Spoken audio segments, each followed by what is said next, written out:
Ya.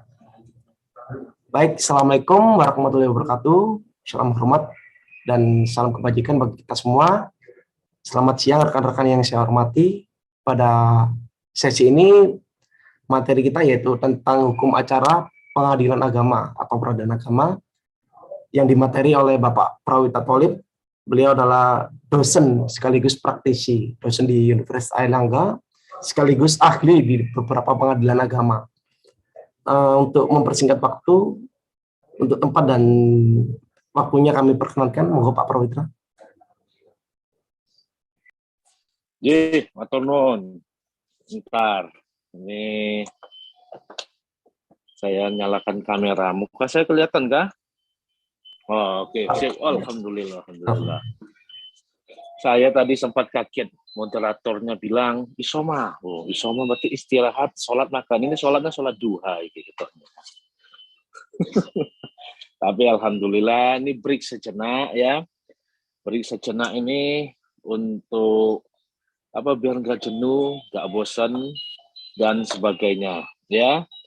Nah, materi hari ini seperti biasa ya, saya selalu diberikan amanah untuk menyampaikan materi tentang hukum acara peradilan agama. Dan saya yakin semua peserta di sini sudah mendapatkan slide atau bahan ajar yang saya berikan. Ya. Jadi kepada para peserta sekalian, mungkin dengan adanya waktu yang cukup singkat sehingga saya tidak bisa menyampaikan semua materi, namun silakan dibaca sendiri nantinya.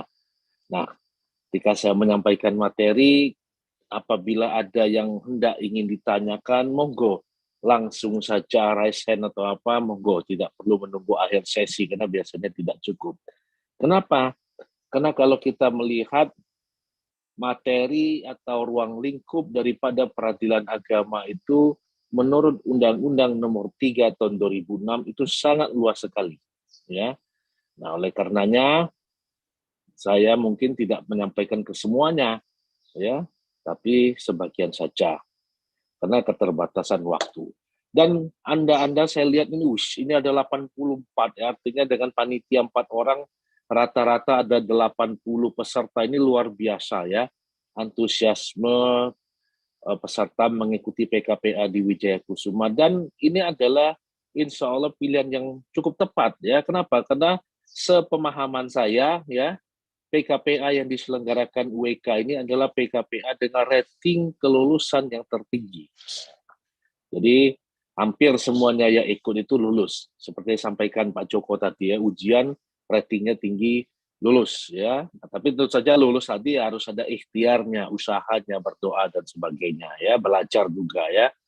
Apalagi kalau kuliah online itu ya, jangan sampai nanti kali guyonannya. Kalau saya biasa di depan mahasiswa saya ya guyonan, jangan sampai nanti kambing depan laptop pun jadi sarjana, kan begitu. Ini tidak seperti itu ya. Jangan sampai di depan laptop jadi advokat, tidak ya. Ini adalah ikhtiar kita bersama ya, yang mana masing-masing mempunyai niat untuk lebih baik lagi. Ini untuk materi saya share sendiri nih. Ya. Tinggi Pak Prawita. Oke, sebentar. Lambat nanti takutnya yang saya share. Nah, iya betul. Nanti ngelek gitu ya. Betul. Sehingga yang didengar oleh peserta apa? Next gitu kan. Iya. Yang lain tidak kedengaran. Next. Sehingga kebawa mimpi nanti saya juga nanti ngelindur next gitu ya. Saking banyaknya nge-next itu. Gara-gara ngelek itu. Ya. Oke. Ini saya buka PPT-nya.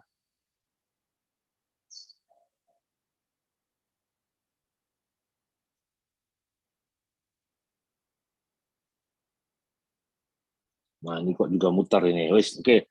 Menjelang menunggu PowerPoint-nya muncul ya. Nah, jadi Indonesia ini perlu kalian catat bukan negara Islam ya. Indonesia bukan negara Islam, akan tetapi eksistensi peradilan agama Islam itu diakui dan dilindungi eksistensinya, rekognisinya oleh undang-undang. Negara kita mengakui. Ada alasan-alasan historis ya di balik itu ya.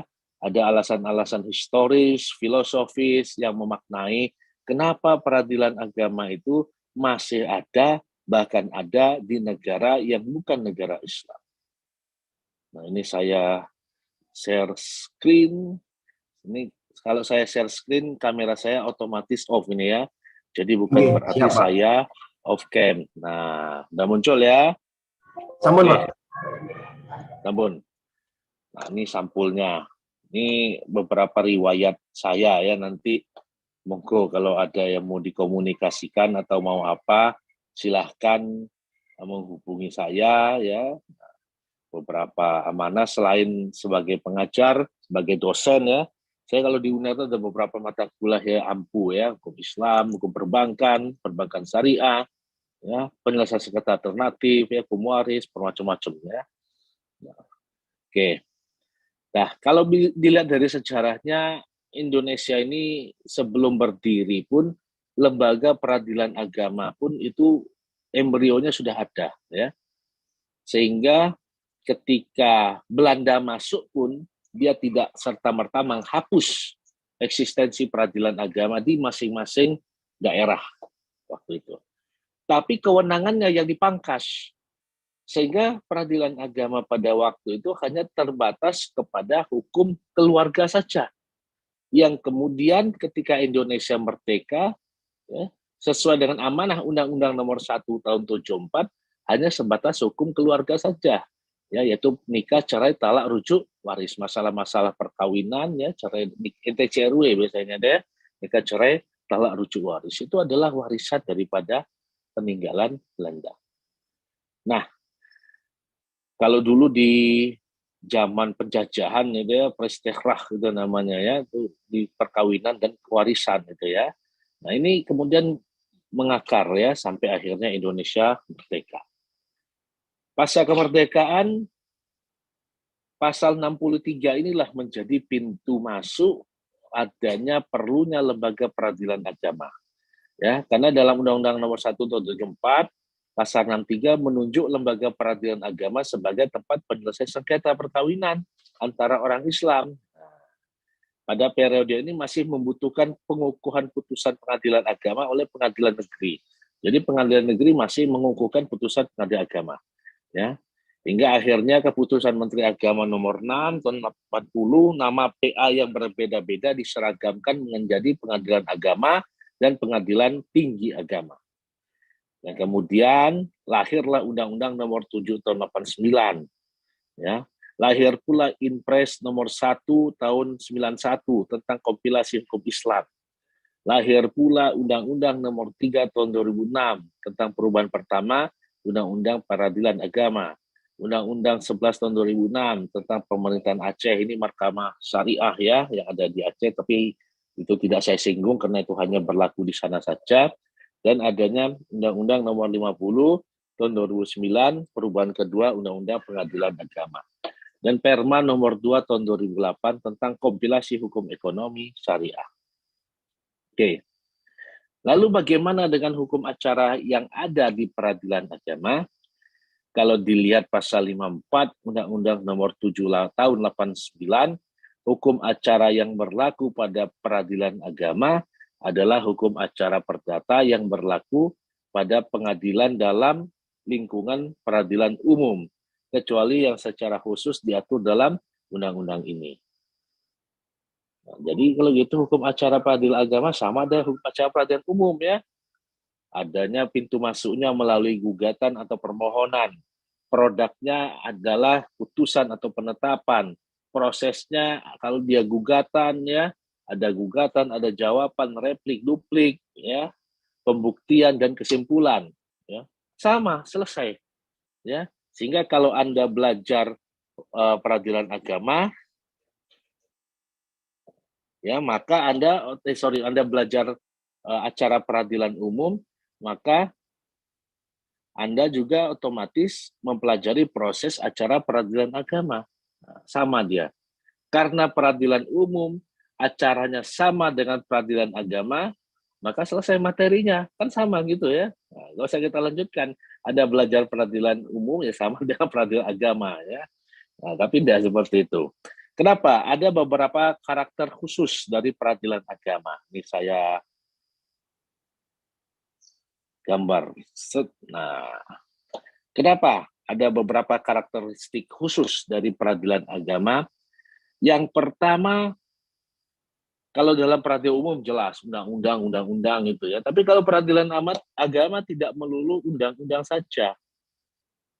Dia juga ada yang namanya kompilasi hukum Islam atau yang lebih dikenal dengan istilah KHI.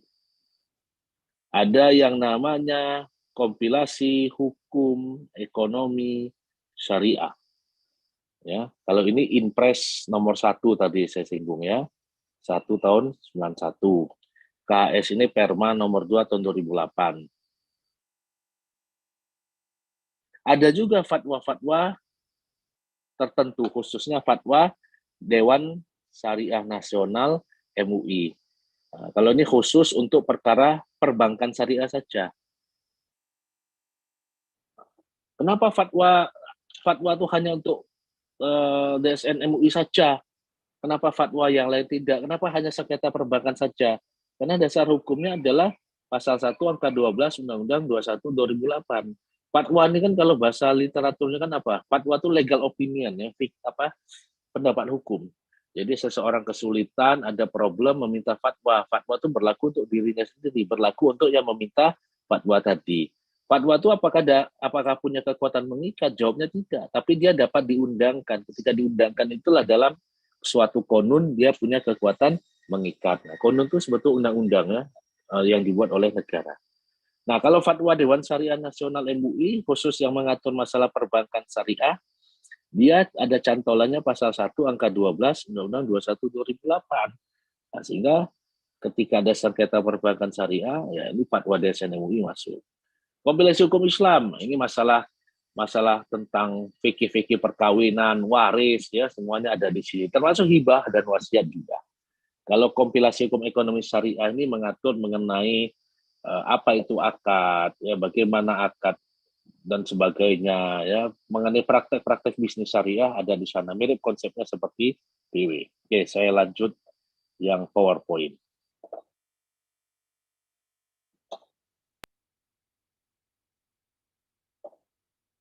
Nah, hukum acara pada pengadilan agama sama dengan hukum acara peradilan umum, ya. Pintu masuknya gugatan, permohonan, produknya putusan, penetapan, proses sama gugatan, jawaban, replik, duplik, kemudian kesimpulan. Di sini ada dua kompilasi yang saya bilang tadi, ya. Ada ini dan ya, Perma nomor 2 tahun 2008, Impres nomor 1 tahun 91. Kalau fatwa tadi sudah saya jelasin ya. Lalu gimana kekuatan mengikat kompilasi hukum Islam? Ya, dia bukan norma. Apakah dia tidak punya kekuatan mengikat? Ya pada prinsipnya namanya kompilasi itu kan mirip kitab fikih pada umumnya. Dia tidak punya kekuatan mengikat. Ya, kalau KHI itu. Tapi dia dijadikan rujukan oleh hakim pengadilan agama untuk membuat suatu putusan. Nah, putusan inilah yang mengikat. Sehingga kalau kalian beracara, ya ini di peradilan agama, tolong hatamkan ini dulu. Ya, Anda harus hatam KHI apa, kompilasi hukum ekonomi syariah apa, ya. Walaupun ini adalah produknya Perma, peraturan Mahkamah Agung, ini jelas mengikat bagi hakim untuk mengeluarkan putusan. Jadi mengikatnya itu melalui adanya putusan. Ya. Karena kompilasi hukum Islam dan kompilasi hukum ekonomi syariah itu dua-duanya bukanlah norma atau undang-undang. Tapi dia dijadikan rujukan. Kenapa demikian? Harus menggunakan KHI. Karena sejarahnya itu para petinggi zaman dahulu ya tidak ingin perancang KHI ini ya khususnya dari kamar agama di Mahkamah Agung tidak ingin pengadilan agama itu jadi pertentangan antar mazhab. Coba bayangkan, hakimnya bermazhab Syafi'i, penggugat bermazhab Hanafi, ya tergugat bermazhab Hambali. Nah, itu ngomong-ngomong masalah fikih nikah, fikih waris, nah itu panjang urusan itu ya. Sehingga ketok palu hakimnya mazhab Syafi'i dirujuk pakai mazhab Syafi'i, dua orang mengatakan wah hakimnya tidak adil. Padahal mereka punya perspektif yang berbeda-beda, ya. Jadi perbedaan hilafiyah, perbedaan yang tipis-tipis saja begitu. Sama halnya kalau orang itu sholat subuh, misalnya bagi orang muslim ya, sholat subuh pakai kunut, tidak pakai kunut, kan sama saja. Yang salah itu kalau sholat subuh pakai kunut, sholatnya jam 8 pagi, ya. Sholat duha pakai kunut, itu tidak benar. Gitu ya. Jadi kalau selama jam subuh, ya tidak apa-apa. Oke.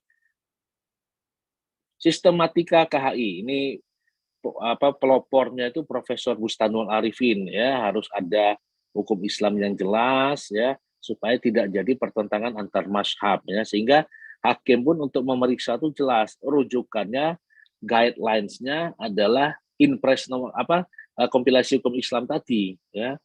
Inpres nomor 1 itu perlu diingat, bukan, ya ini biasa sering keluar, Inpres nomor 1 tahun 91 tentang apa? Bukan tentang kompilasi hukum Islam ya.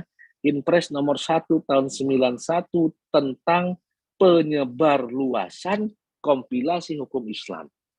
Ya. Jadi Inpres nomor 1 tahun 91 itu hakikatnya terpisah dari KHI. KHI-nya ada disebarluaskan melalui Inpres nomor 1 tahun 91.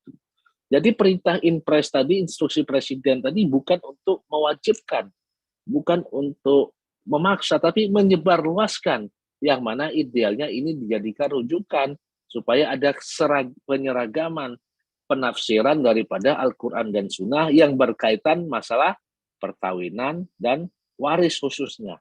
Karena buku 1 itu tentang perkawinan, sistematikanya. Buku 2, ini lupa saya tulis di slide-nya ya. Buku 2 ini tentang waris ini. Nah, jadi masalah waris. Nah, karena di Indonesia ini seperti kalian ketahui kan pluralisme hukum waris. Tidak ada waris undang-undang waris itu. Yang ada waris adat, waris BW, waris Islam. Nah, itu masing-masing berlaku sendiri. Kita memilih yang mana, Pak? Kalau bagi orang Islam itu wajib memilih waris Islam. Makanya waris Islam itu ada asas yang namanya asas ijbari, memaksa, mengikat, gitu ya.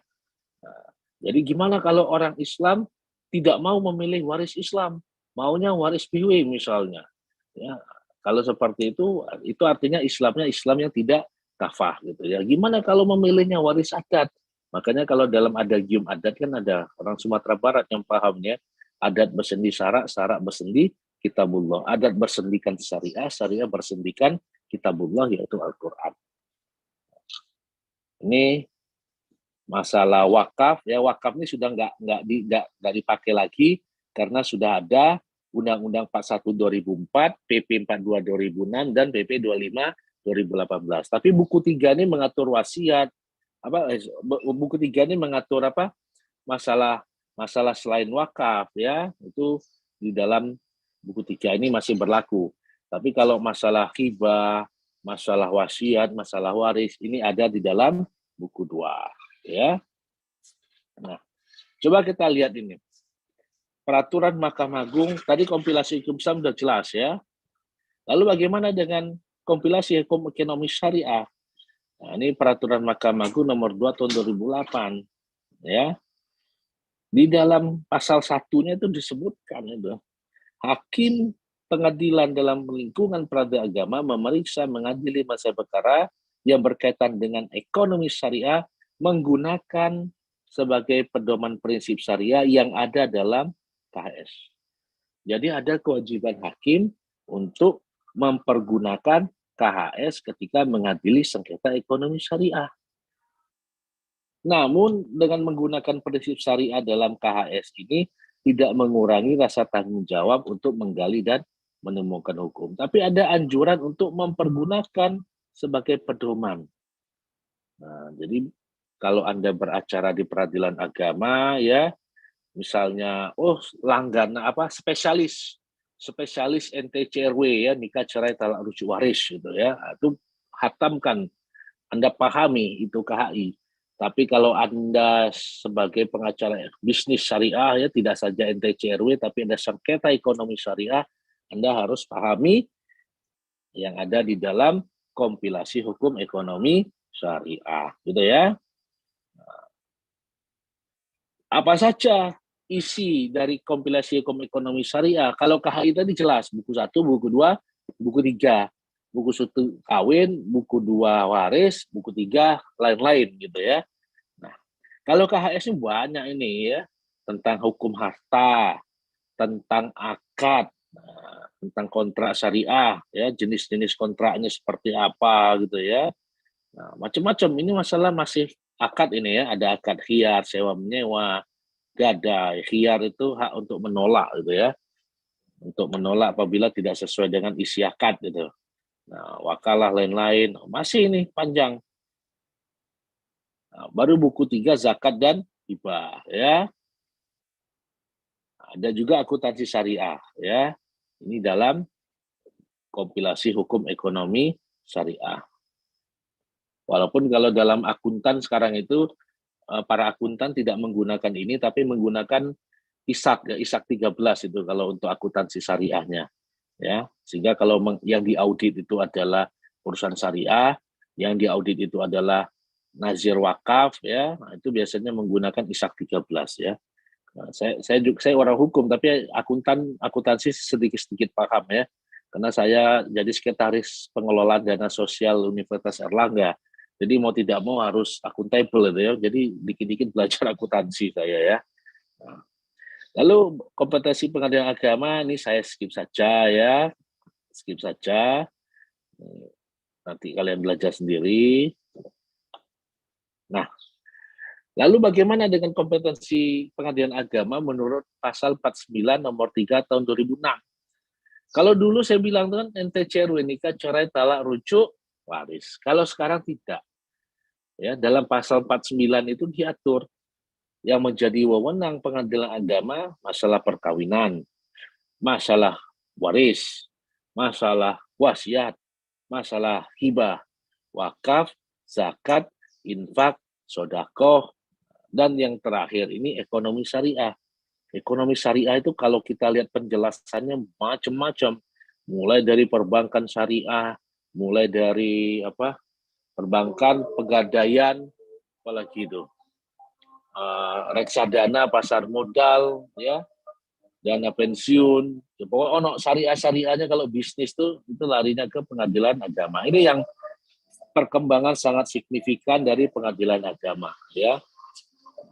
Ini yang kemudian ini menjadi hak eksklusif dari pengadilan agama, hak eksklusif untuk melaksanakan penyelesaian sengketa dari aktivitas bisnis syariah, ya.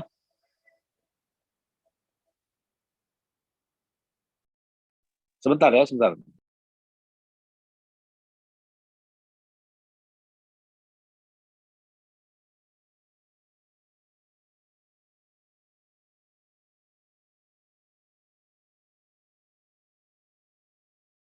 Oke, suara saya kedengaran ya?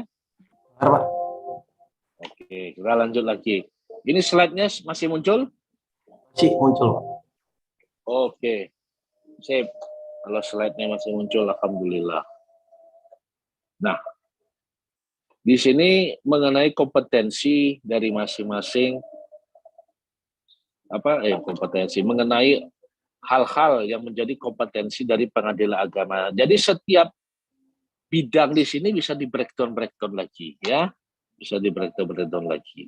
Perkawinan, waris, wasiat, hibah, terus sampai ekonomi syariah. Nah, apa saja yang menjadi kompetensi pengadilan agama kalau masalah perkawinan? Nah, ini dia ini. Kalau perkawinan itu izin beristri lebih dari seorang, dispensasi kawin ini biasanya kalau tidak mencukupi usia perkawinan ya, pencegahan perkawinan, penolakan, pembatalan, gugatan kelalaian dan sebagainya, perceraian karena talak, gugatan cerai, harta bersama, penguasaan anak, ini semua adalah wewenang dari pengadilan agama. Dan paling banyak perkoranya ya perkara masalah cerai ya.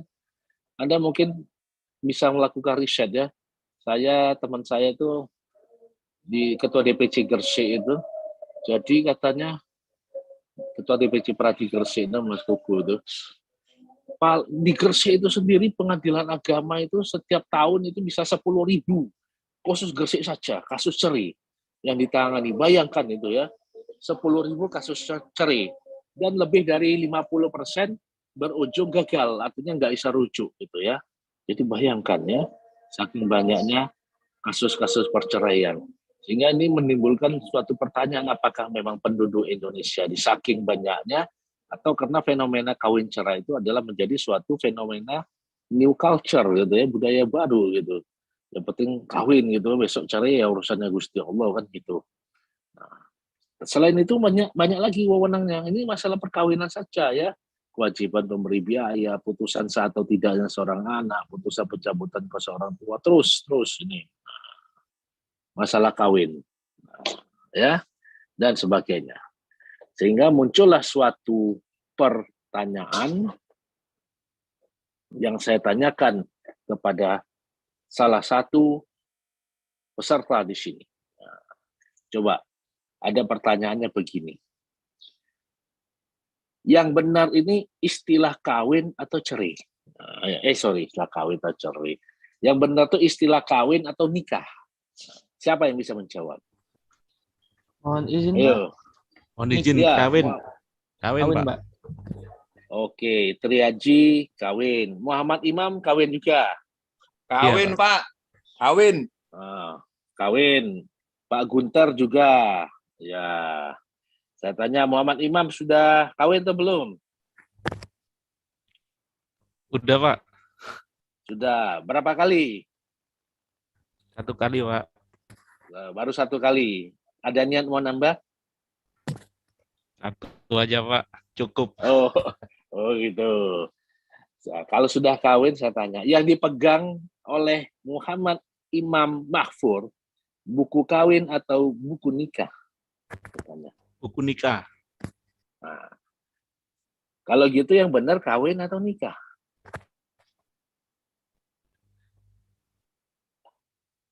Ayo. Kalau buku nikah, Pak. Kalau biasanya yang Ya makanya yang saya benar tanya nikah, kalau Pak. kalau Yang gitu benar yang nikah, benar. Pak. Oke. Undang-Undang Nomor 1 Tahun 74 tentang apa? Muhammad Imam. Perkawinan. Perkawinan, Pak. Nah, kalau gitu yang benar kawin atau nikah? Saya tanya lagi. Loh, guyu. Perkawinan, Pak. Nah, Pernikahan. tapi bukunya buku? Perkawinan, Pak. Ya, kalau gitu bukunya buku kawin atau buku nikah? Ya, buku nikah, Pak. Ya, yang benar tuh kawin atau nikah. Ini dokumennya nikah, tapi kok ngomongnya yang sah kawin. Ayo. Gimana? Triaji Rifki Nursandi. Iya, Pak.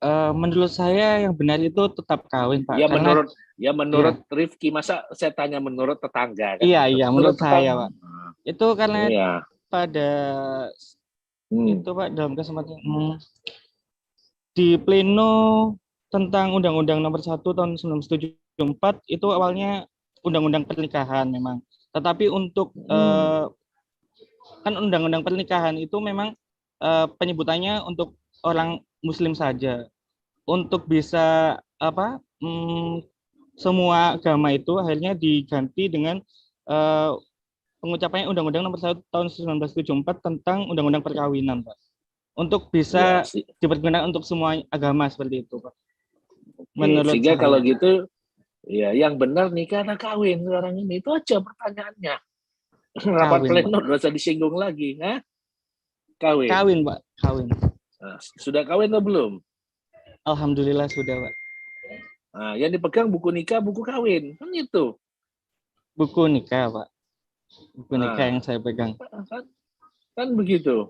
Masa antara dokumen dengan perbuatan tidak sama? Nah, gimana menurut Pak Gunter? Kalau saya sih, saya mengacu pada undang-undang perkawinan, Pak. Kan nggak ada, Perkawinan. kita tidak mengenal undang-undang pernikahan, Pak. Iya, Yang tapi ada kok yang undang-undang dipegang buku perkawinan. nikah, Pak? Yang dipegang buku nikah, Pak. Nah, itu. Sekarang pertanyaan kedua saja. nikah dan kawin sama atau beda? Ayo.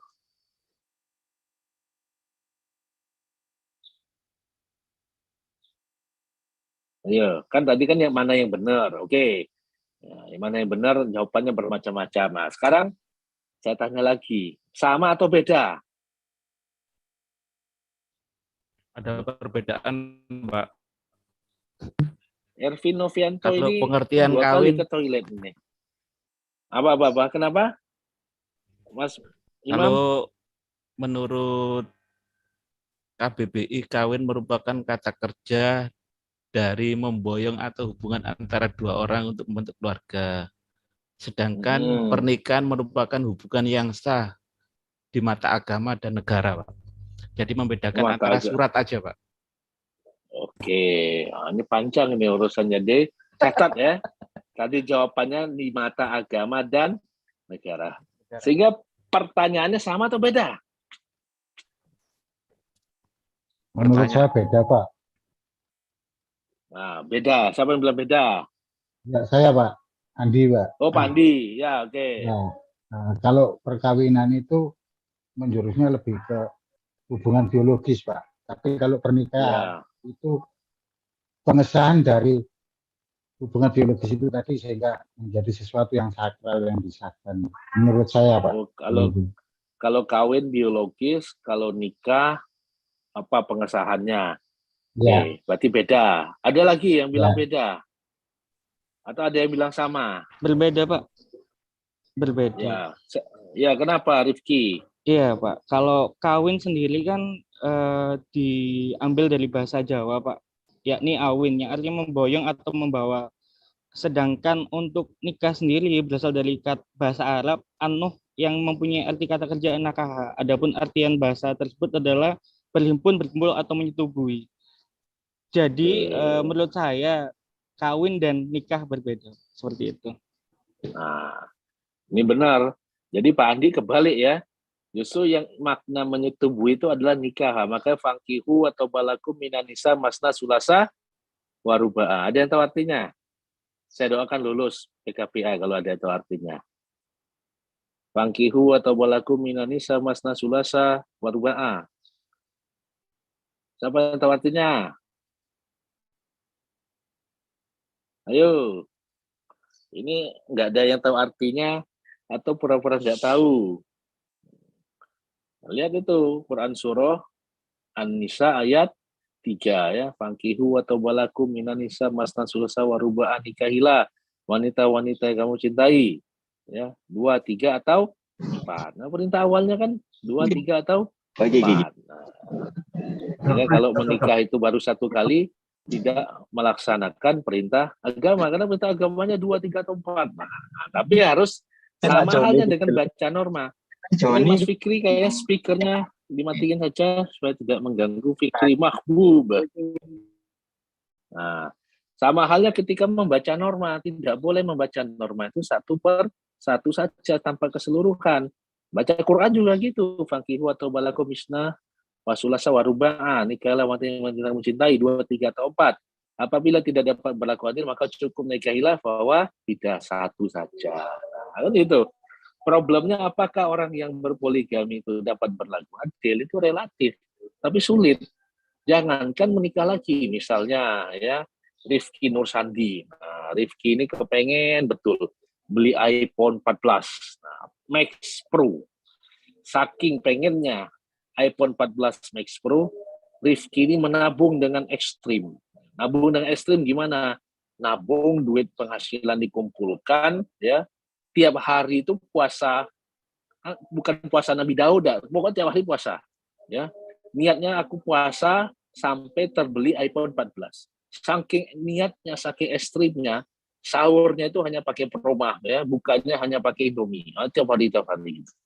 Sampailah pada fase puasa nonstop selama 8 bulan itu ya, dengan Indomie sama peromah, mata udah cekung itu, badan udah kurus itu ya. Terbelilah iPhone 14. Saking sayangnya. Ya, dibelai-belai, dipegang-pegang iPhone 14 tadi.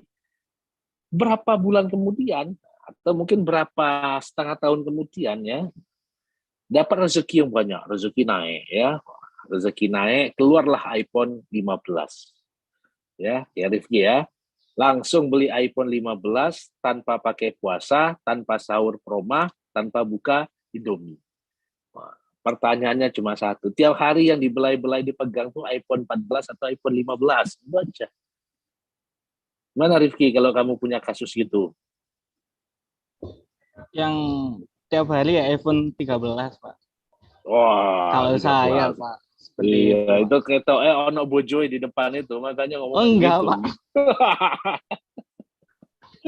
Ya. Nggak percaya saya ya. Itu iPhone 14 itu ya masuk geletak itu di bawah laci.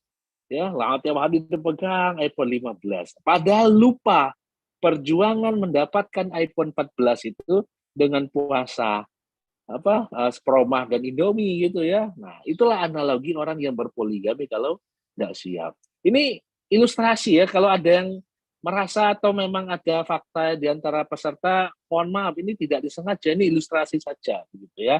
Nah, pemaknaan daripada Quran surah An-Nisa ayat 3 tadi.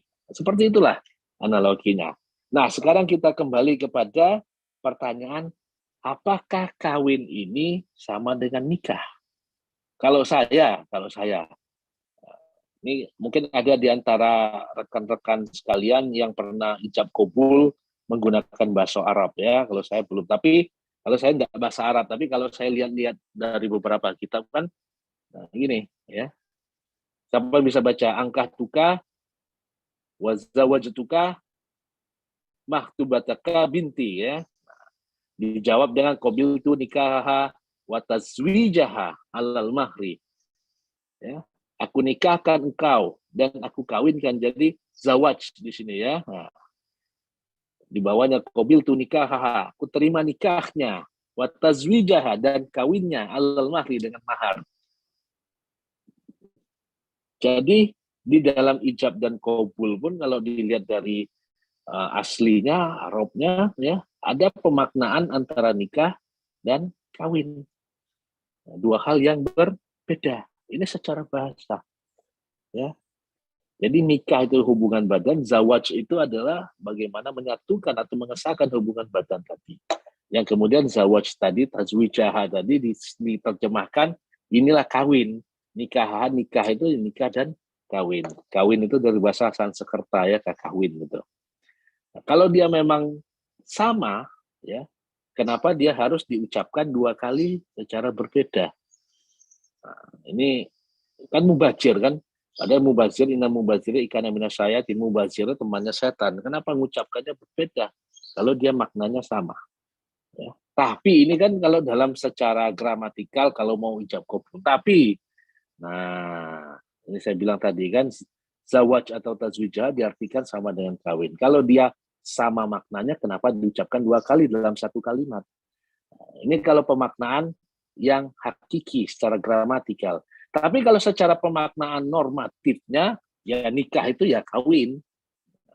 Ya, nikah itu ya kawin. Setiap kita nikah analog dikiaskan, disamakan, nikah itu adalah kawin. Ini pemaknaan normatifnya.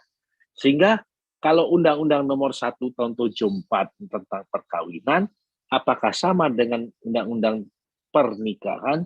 Jawabnya sama. Ini pemaknaan normatifnya. Ya. Sehingga seperti disampaikan Rifki tadi, karena nikah itu dari bahasa Arab ya. Sehingga kalau pada saat disahkan supaya tidak muncul ini kesannya untuk orang Islam saja, dibuatlah ini menjadi undang-undang perkawinan. Jadi kalau ada istilah gaul, bro sudah nikah belum? Gue nikah belum, tapi kawin sering. Itu kan istilah yang salah gitu ya. Karena kawin itu sama dengan nikah. Kawin itu bukan hubungan badan.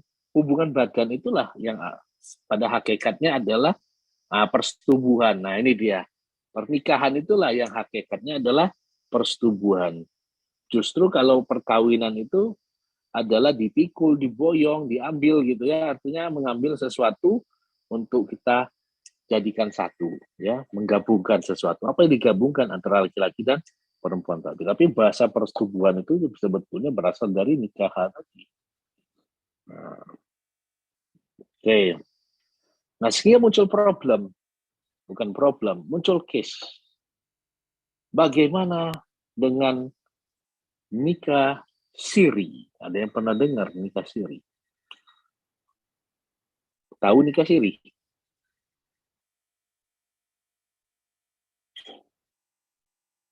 Ada yang pernah tahu nikah siri? Ya, Imam? Tahu, Apa Pak. nikah siri itu? Nikah siri itu ijab, Pak. Yang kalau dalam agama itu secara sah, cuma kalau dari segi pengukuhan dari negara masalah surat itu belum Mhm. sah, Pak. Hanya dari Oke. suratnya aja, Pak. Divisinya gitu. Pak. Makasih, Pak. Oke. Jadi kalau menurut Mas apa tuh namanya? Mas Imam ya, nikah siri itu secara agama sah, tapi secara negara tidak sah, begitu? Begitu ya Mas Imam ya? Halo? Betul, Pak. Betul, Pak. Betul. Ada yang punya pendapat berbeda?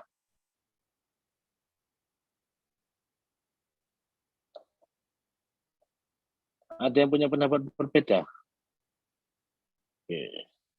Ini coba share lagi. Ini harus diluruskan ini. Ini pendapat yang tidak tepat ya. Kalau menurut saya. Tapi bisa jadi tepat. Nah, coba baca. Kelihatan?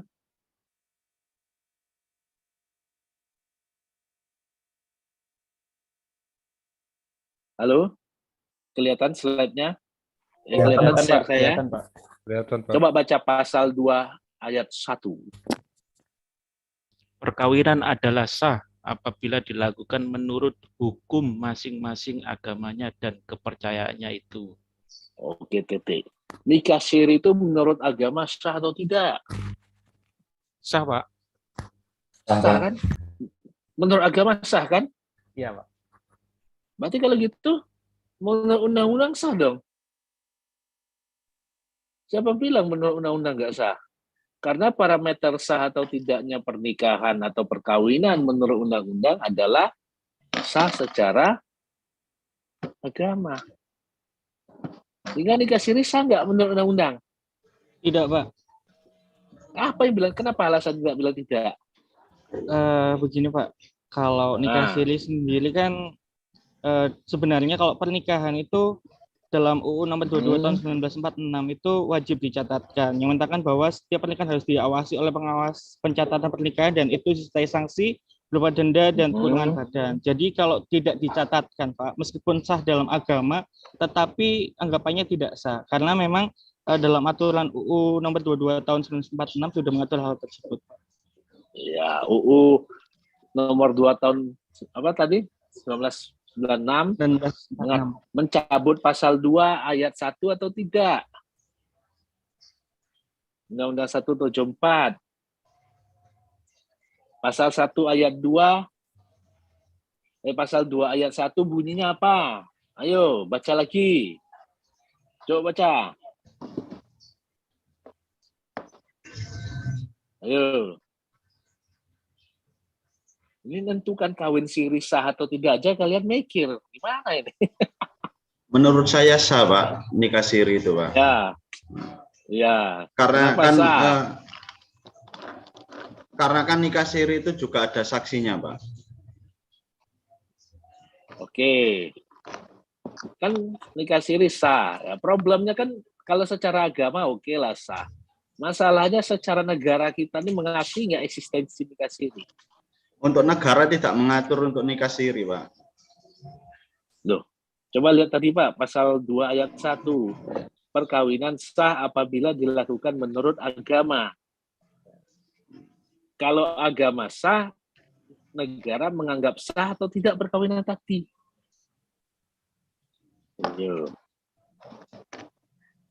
Sah, Pak. Menurut saya siapa sah, bilang Pak. sah tadi? Saya, Pak. Oh ya, Ini yang bertanya, Pak. Ya. Nih, Mas Mantoro. Menurut saya perkawinan siri itu sah menurut negara sepanjang dia dicatatkan ke perkawinannya itu, ke KUA-nya itu. Kalau Jadi- nggak dicatatkan sah atau tidak, Pak? Tetap sah, Pak. Tetap sah. Tetap sah. Oke, ya, berarti nggak perlu dicatatkan, tetap sah juga kan? Gitu. Itu tergantung dari masing-masing pihaknya, apa dia mau dicatatkan atau tidak. Tapi yang sepanjang yang saya tahu bahwa perkawinan siri itu sah menurut agama dan negara menurut saya.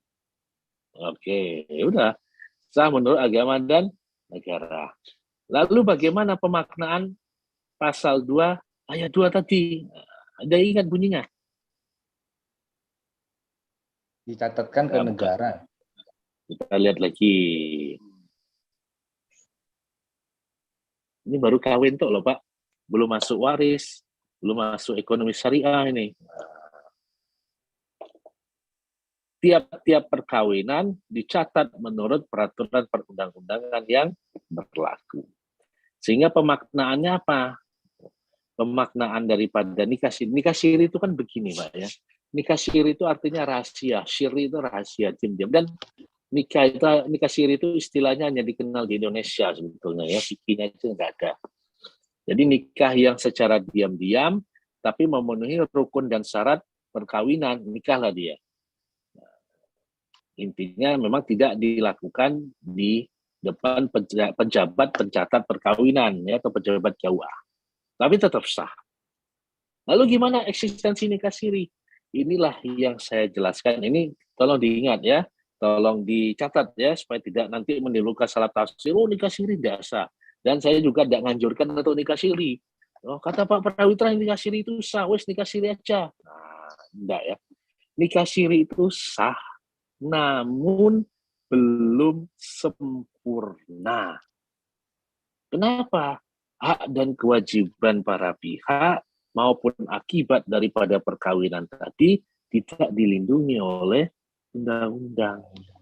Makanya anak yang hasil nikah siri itu biasanya nama bapaknya mau dicatatkan di dalam akte kelahirannya susah. Kenapa? Tidak bisa menunjukkan dokumen pencatatan perkawinan. Nah, bagaimana yang sudah terlanjur nikah siri? Apakah harus nikah lagi di hadapan pejabat KUA? Inilah fungsi dari pengadilan agama. Makanya orang yang nikah siri, yang tidak di hadapan pejabat KUA dapat mengajukan permohonan isbat nikah. Nah, nanti keluar penetapan isbat nikah, itulah sebagai pengganti buku nikah. Nah, gitu Pak ya.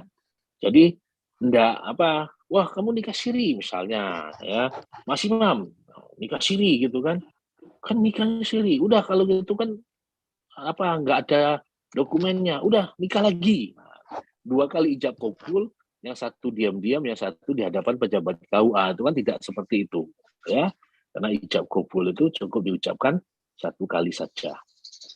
Jadi masalah nomor 2 itu tidak sekedar masalah administratif saja, tapi ini adalah masalah kesempurnaan perkawinan. Ya, memang betul orang yang tidak catat jadi penjara dan sebagainya. Ya, tapi dalam prakteknya ya nikah siri itu nggak ada orang yang nikah siri nggak catat di penjara itu saya belum pernah ketemu ya, kecuali atas laporan istri tuanya gitu ya. Nah, dan juga kan Undang-Undang 1 tahun 74 itu kalau kita lihat asasnya monogami itu Pak. Ya, asasnya monogami. Kenapa demikian? Karena dia mempersulit perkawinan serial, mempersulit poligami. Lihat pasal 3, pasal 4 itu. Pasal 3 itu asasnya monogami, tapi memperbolehkan poligami dengan syarat-syarat tertentu. Salah satunya adalah izin daripada istri sebelumnya. Ya. Jadi yang ibu-ibu, ya, misalnya suatu saat bangun tidur, kok tangannya masih ada kayak tinta-tinta gitu kan, hitam-hitam gitu kan, itu bisa jadi tangannya ibu-ibu itu dipakai, dipinjam oleh suaminya untuk cat tangan itu, cek. Nah, ya untuk izin suami menikah lagi gitu kan. Mana istrinya? Istri saya tidak bisa meninggalkan tempat tidur yang mulia gitu ya, sedang sakit misalnya. Makanya dia tidak bisa tanda tangan, tapi yang bisa hanyalah cap jari saja. Jadi hati-hati. Ini masalah nikah siri, ya. Jadi nikah siri itu untuk legitimasi penyempurnaannya melalui pengadilan agama, yaitu permohonan isbat nikah. Udah ya? Ini kita baru masuk nikah saja. Oke. Lalu, sampai sini ada yang mau ditanya? Monggo. Kalau ada yang mau tanya. Izin Pak mau tanya. Iya, monggo. Pak Yang Yunitoro. terkait dengan ya baik Pak, yang terkait dengan pernikahan juga ini Pak. Baru-baru ini waktu bulan April kemarin kan sempat viral juga, yaitu hakim di Pengadilan Negeri Surabaya itu memberikan putusan bahwa nikah beda agama itu sah. Nah, kemudian ada beberapa pihak yang menyatakan bahwa hakim itu pendapatnya tidak boleh seperti itu karena menurut Undang-Undang Nomor 1 Tahun 74 itu perkawinan itu tidak boleh beda agama, bahkan sampai dengan kemana-mana. Menurut Undang-Undang Perkawinan sendiri itu seperti apa Pak itu?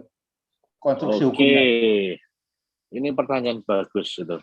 Waktu itu saya pernah diwawancari media mana, lupa saya ya. Itu sudah saya berikan jawaban. Jadi begini, pada prinsipnya Undang-Undang tahun 174 itu ya tidak melarang adanya pernikahan beda agama, pada prinsipnya tidak. Ya. Di mana fungsi hakim untuk memberikan izin ya itu hanyalah masalah administratif saja. Itu permohonan para pihak karena terkendala masalah administratif sehingga keluarlah izin untuk melakukan pencatatan perkawinan. Nah, bahasanya begitu. Ya, sehingga supaya perkawinan tadi mempunyai nilai yang sempurna seperti yang diamanahkan pasal 2 angka 2 tadi, fungsi pencatatan perkawinan itu untuk menyempurnakan perkawinan. Lalu bagaimana? Nah, ini saya dalam perspektif Islam ya. Bagi orang Islam, dalam Islam sendiri fikih munakahat sendiri mengatur bahwa perkawinan atau pernikahan itu adalah bagian daripada ibadah. Pertanggungjawaban seorang laki-laki kepada istrinya, kepada anaknya, tidak saja pertanggungjawaban di dunia, maupun juga pertanggungjawaban di akhirat. Begitu pula seorang perempuan muslim, ya, dia akan menjadi ibunda, dia akan menjadi penghasil daripada generasi-generasi muslim berikutnya. Ini dalam perspektif muslim. Sehingga nikah itu adalah ibadah. Dan nikah itu adalah pertanggungjawaban dunia wal akhirat. Lalu bagaimana kalau dalam fenomena ada orang Islam menikah dengan non-muslim? Ini problemnya adalah satu. Nikah itu adalah prosesi seremonial keagamaan.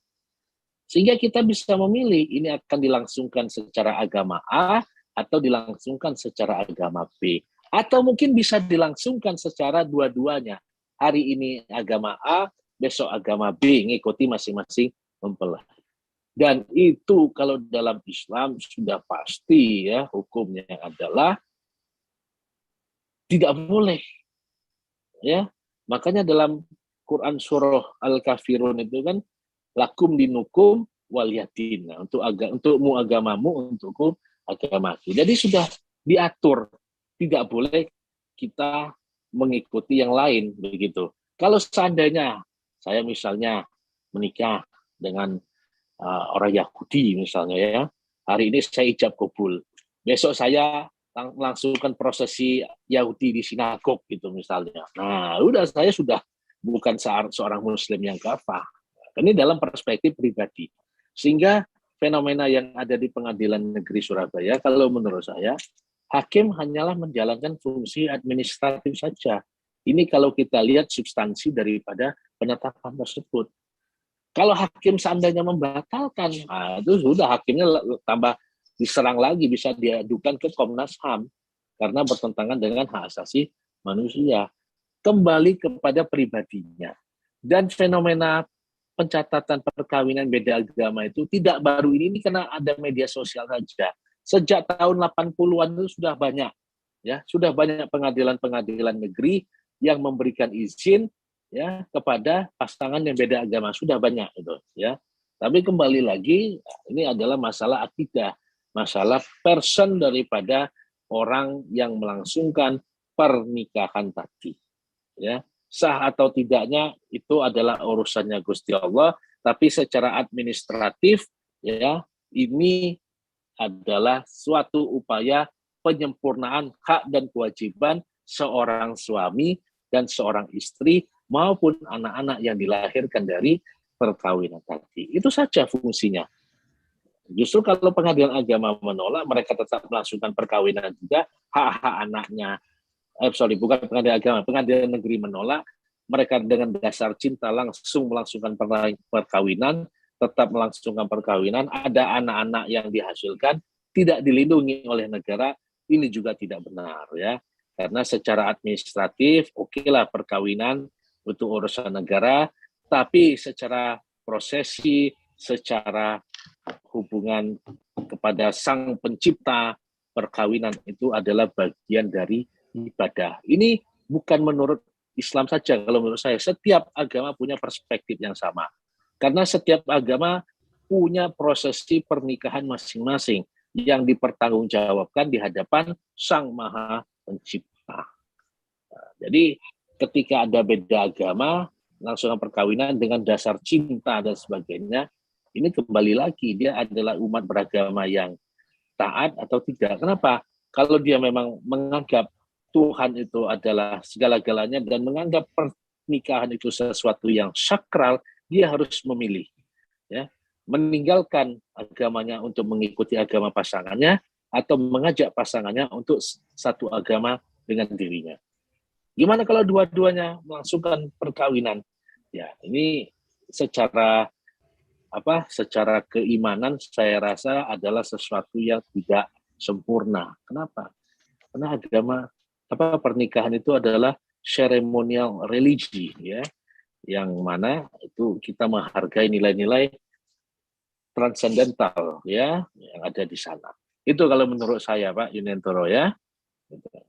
Pak, makasih Pak. Monggo. Yes, ada yang lain sebelum saya lanjutkan. Oh, itu Prasista. Prasen ya. Mana Prasista? Prasista, monggo kalau mau bertanya.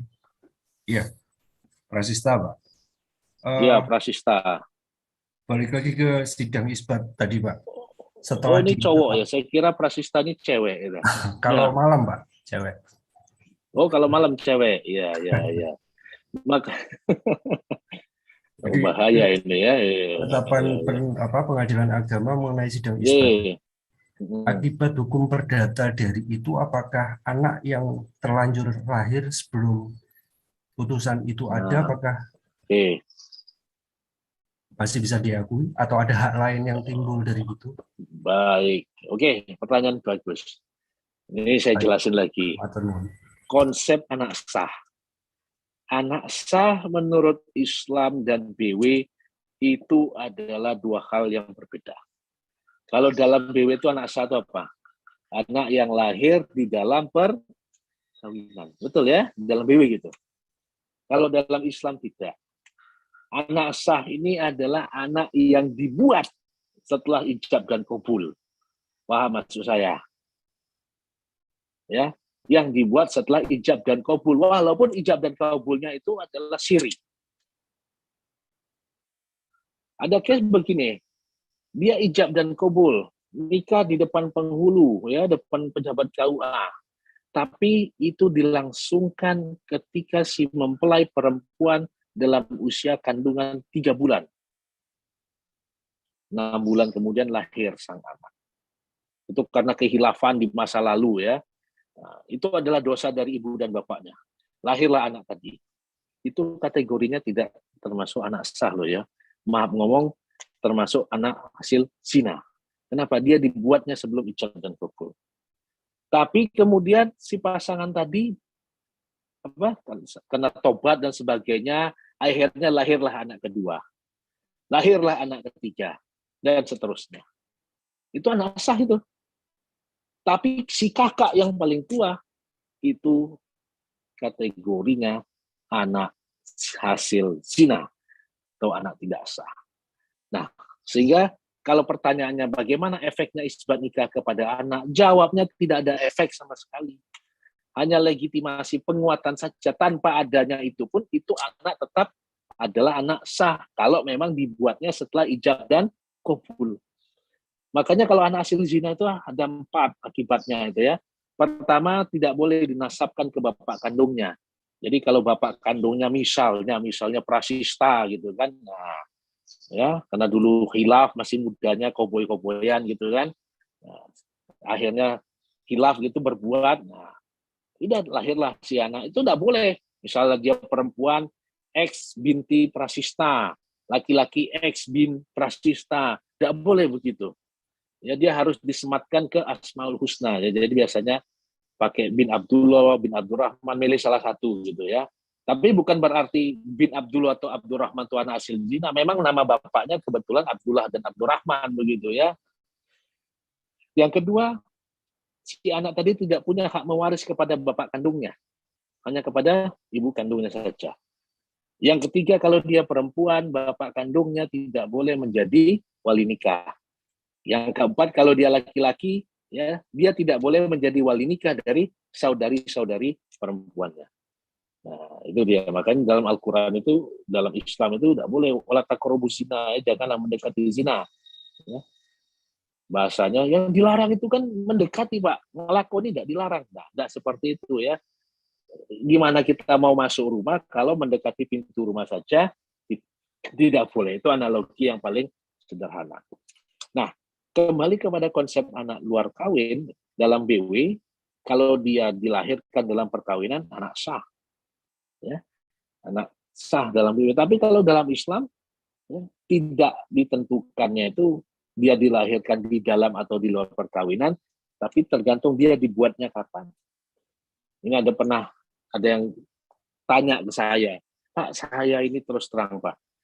Terus terang jujur, Pak. Kenapa? Dulu itu, Pak, istri waktu saya yang langsungkan perkawinan ini, Pak, istri saya itu sebetulnya udah hamil 1 bulan, kurang berapa minggu, tahu dari tes speknya itu. Makanya cepat-cepat dilangsungkan perkawinan naik mempelai. Dan lahirlah putri pertamanya, lahir anak pertama perempuan. Lahir anak kedua perempuan juga. Gitu kan. Nah kebetulan nih anak pertama ini mau nikah nih. Ini kalau saya jadi wali nikahnya gimana, Pak? Nggak boleh. Tapi kan nggak ada yang tahu, Pak. Ya memang nggak ada yang tahu. Ya Anda kalau mau menjadi wali nikahnya nggak ada yang tahu. Saya pun tidak akan membongkarkan rahasia Anda. Tapi perlu diingat ya, Anda jadi wali nikah, nikahnya itu nggak sah. Sehingga kalau anak Anda berhubungan badan dengan suaminya, itu sama saja dengan berzina. Tapi anak Anda tidak dapat dosa. Yang dapat dosa adalah bapak dan ibu yang menutupi kebenaran tadi. Itulah dosa jariah, Pak. Itu kadang-kadang dosanya ngalir tetap ke bapak ibunya. Saya bilang begitu. Ya. Jadi solusinya gimana, Pak? Ya udah, kulil hakko walau kana muradnya, katakan yang benar walaupun itu pahit. Terus gimana, Pak, caranya? Nanti malu saya, Pak, kalau saya ngomong udah lagi aja. Bilang saja Anda grogi kalau jadi wali anaknya, ya grogi tidak bisa ngomong, ya sehingga memilih wali hakim. Walaupun asumsi orang kan bermacam-macam, udah abaikan saja. Nah, akhirnya solusi itulah yang dipakai. Ya, daripada bapaknya maju, anak kandungnya, ya. Tapi yang menjadi pertanyaan orang, anak pertamanya nikah pakai wali hakim ya. Anak keduanya bapaknya lancar. Wah, gitu kan. Betul anak kedua putri juga. Terus muncul ungkapan orang, kok anak pertama awakmu tidak maju? Nah, saya membela juga. Dulu kan baru pertama kali, jadi masih grogi. Sudah melihat ternyata, oh gampang, makanya tidak grogi lagi pada saat menikahkan putri yang kedua. Nah itu dia, kita kan juga harus menutupi aib lah ya seseorang. Tapi ini kok contoh nyatanya seperti itu. Ya ini mengenai anak tidak sah ya dalam Islam. Jadi seperti itu ya, jangan disamakan dengan BW gitu. Tapi dalam BW begini ya silahkan ya, tapi yang jelas ada tanggung jawab keilahian lah ya bagi seorang Islam itu, seorang Muslim khususnya terkait masalah-masalah kekeluargaan dan juga pewarisan. Oke, gitu ya, isbat nikah ada pengaruh ya. Makanya dalam isbat nikah itu kan sebetulnya untuk menilai ini nikahnya sesuai dengan rukun dan syarat perkawinan atau tidak, itu aja. Kalau dia sesuai rukun dan syarat perkawinan, oke. Kalau enggak, ya ditolak isbat nikah. Oke, ada lagi yang mau bertanya, monggo. Sebelum saya lanjutkan.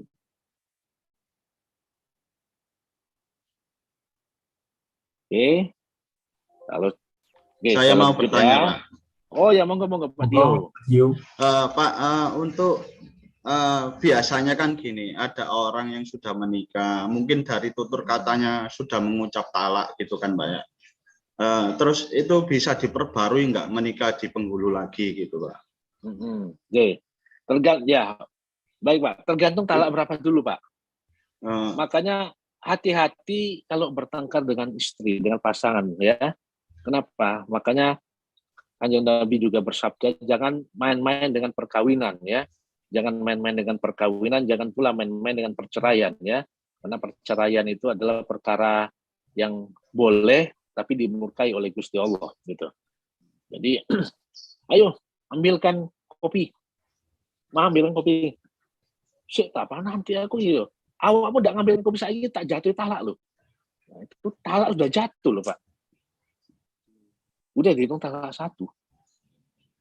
Kalau talak 1, oke lah, mohon maaf, saya tarik lagi talaknya tadi, saya hilaf karena capek di jalan macet pekerjaan, oke.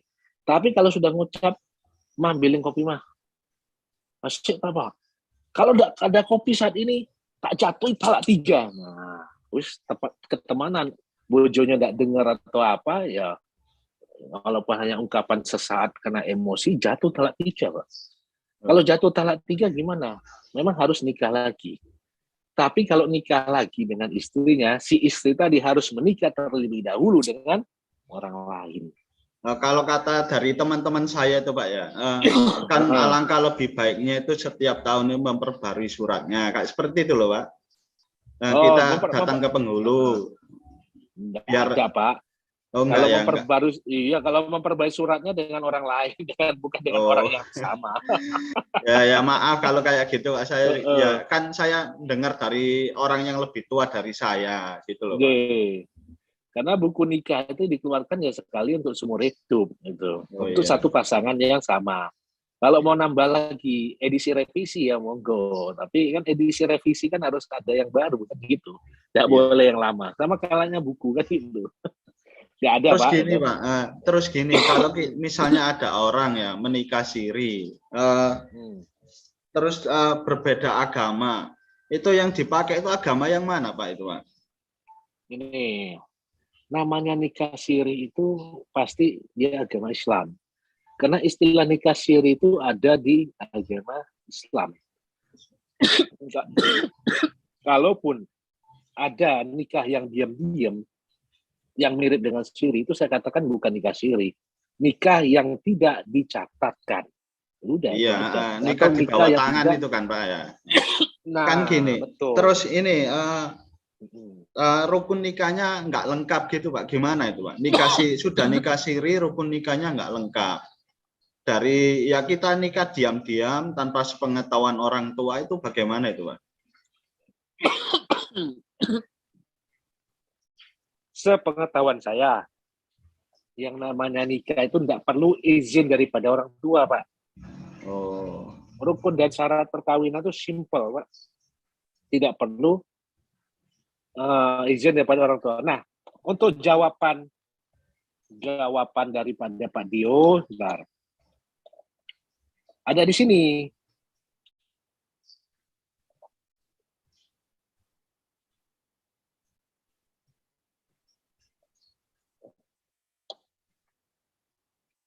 Ntar saya ketik.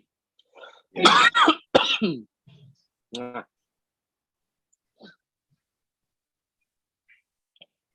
Saya share. Nanti kalau ke Gramedia kemana beli bukunya. Nah, jawabannya ada. Nah, ini dia. Banyak yang nanya saya. Nah, ini saya nulis buku Hukum Perkawinan Indonesia dalam perspektif perdata, hukum Islam, dan hukum administrasi. Nah, dari sini. Ya. Ya, sekalian Pak, promosi, tidak apa-apa ya. Iya Pak, siap Pak. Buku saya banyak Pak. Ada waris, perkawinan, hak asasi manusia, ya beberapa tentang hukum Islam, ya ada berapa, ada 7 atau 8 buku saya. Saya aja lupa menulis ada berapa. Nah, jadi masalah perkawinan misalnya dia tidak memenuhi rukun dan syarat perkawinan, artinya nikah sirinya tidak sah. Oh iya ya. Iya, udah jelas Pak. Tapi rukun dan syarat perkawinan itu kan sebenarnya simpel. Adanya ijab dan kabul, adanya mahar, adanya saksi. Nah, itu. Adanya wali, saksi dan wali. Nah, itu aja. Nggak mesti ada orang tua, Pak. Bahkan kalau keluarga nggak setuju, wali hakim yang menikahkan. Nggak masalah.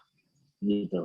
Nggak ada perkawinan itu harus persetujuan orang tua. Nggak ada. Walaupun ada kalanya kompilasi hukum Islam itu membuka peluang adanya pembatalan perkawinan, tapi jarang ya.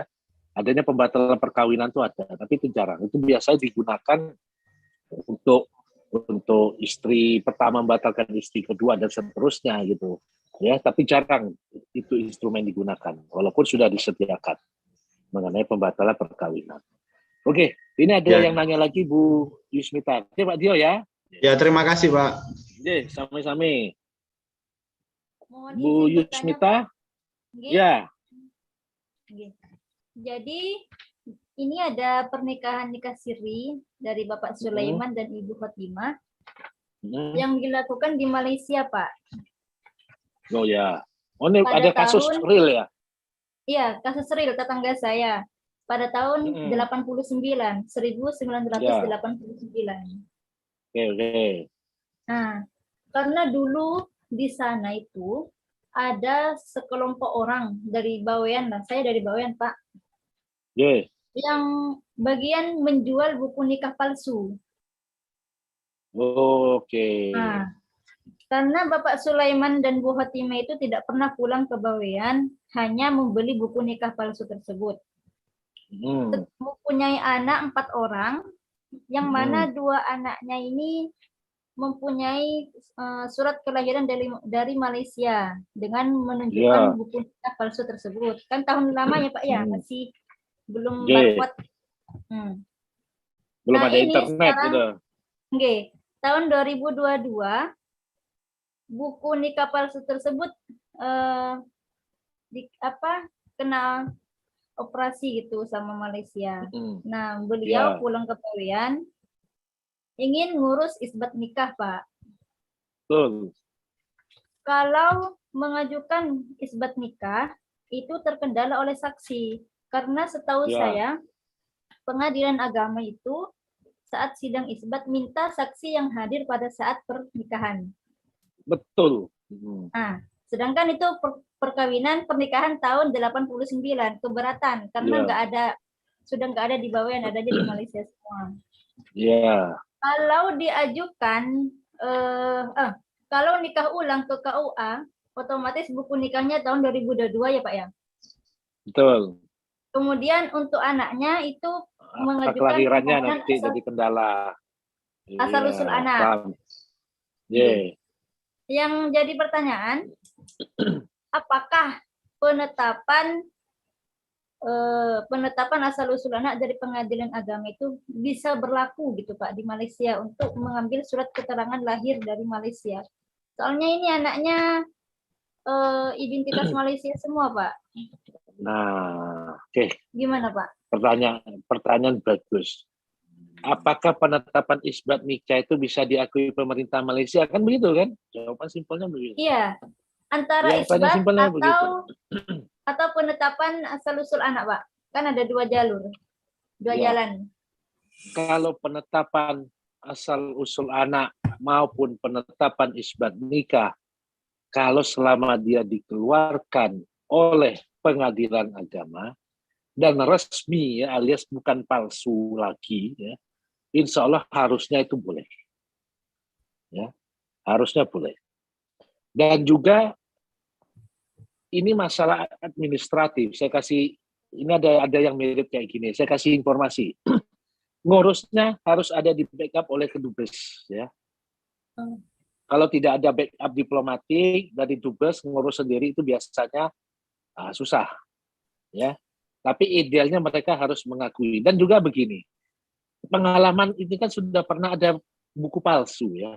Kira-kira mengeluarkan dokumen lagi. Nah, pasti ada alasan, ada suatu kecurigaan, ada feeling atau ada apa, jangan-jangan palsu lagi gitu. Sehingga potensi diterima dan ditolaknya ya 50-50. Sehingga terhadap case tersebut jangan maju sendiri. Pak Sueleman harus ngadap ke Kedubes. Itulah fungsi Kedubes dan Konjen di Malaysia itu. Ya, nanti mereka yang akan mengeluarkan verifikasi bahwa ini memang betul asli. Jadi nanti ada verifikasi atau pernyataan dari Dubes ya bahwa ini betul-betul dokumen asli. Ya udah. Kalau itu ditolak, kembalikan ke Dubes. Ini artinya kan ada dokumen resmi negara kita yang tidak diakui di negara lain. Nah, begitu caranya. Ya.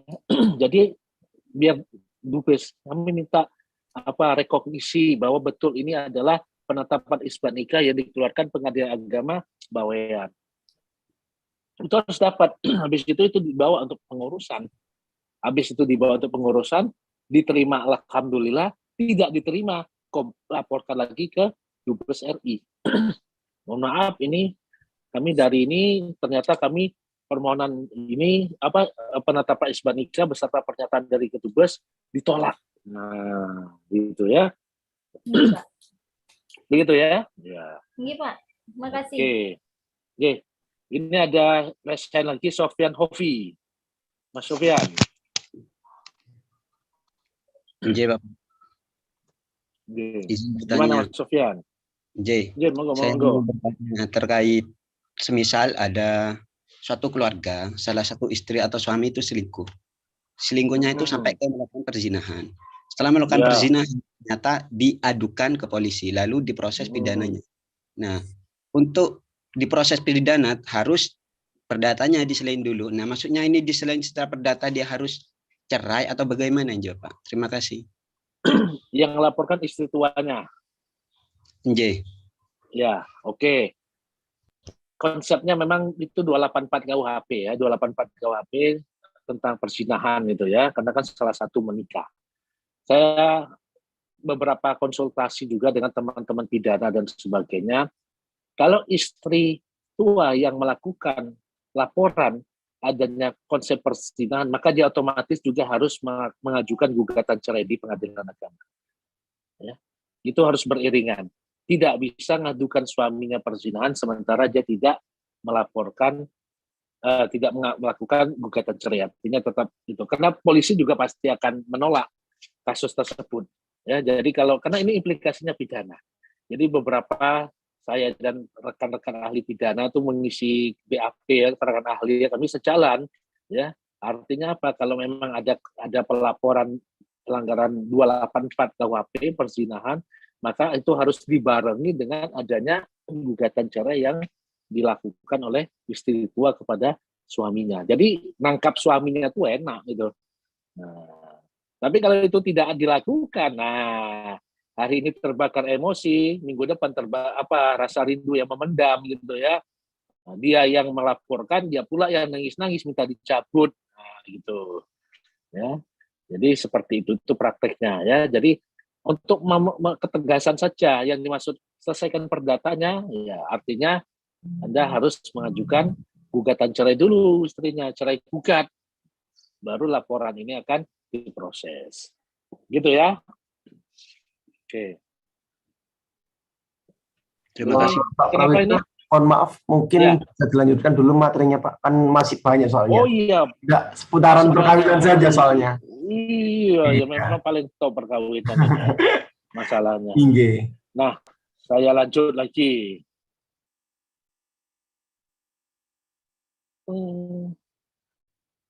Nah, waris ya. Waris ini adalah salah satu wewenang dari Pengadilan Agama. Di sini mengatur siapa jadi ahli waris, harta peninggalan, bagian masing-masing ahli waris ya. Kasus waris seperti apakah yang menjadi wewenang atau menjadi kompetensi Pengadilan Agama?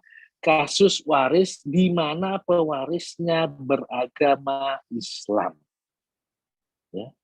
Jadi kalau ada keluarga yang beda agama, ya pewarisnya beragama Islam, itu mau tidak mau waris Islam yang dipakai. Anak-anaknya nggak ada yang beragama Islam, nggak bisa mengikuti agama anak-anaknya. Karena menurut jurisprudensi 172 tahun 74, terhadap peristiwa hukum waris yang diberlakukan ditentukan berdasarkan agama pewaris. Gimana kalau dalam case berbeda agama? Makanya ahli waris yang beda agama, dia tidak dapat harta waris, dia tidak sebagai ahli waris, tapi mendapatkan bagian harta waris melalui instrumen wasiat wajibah.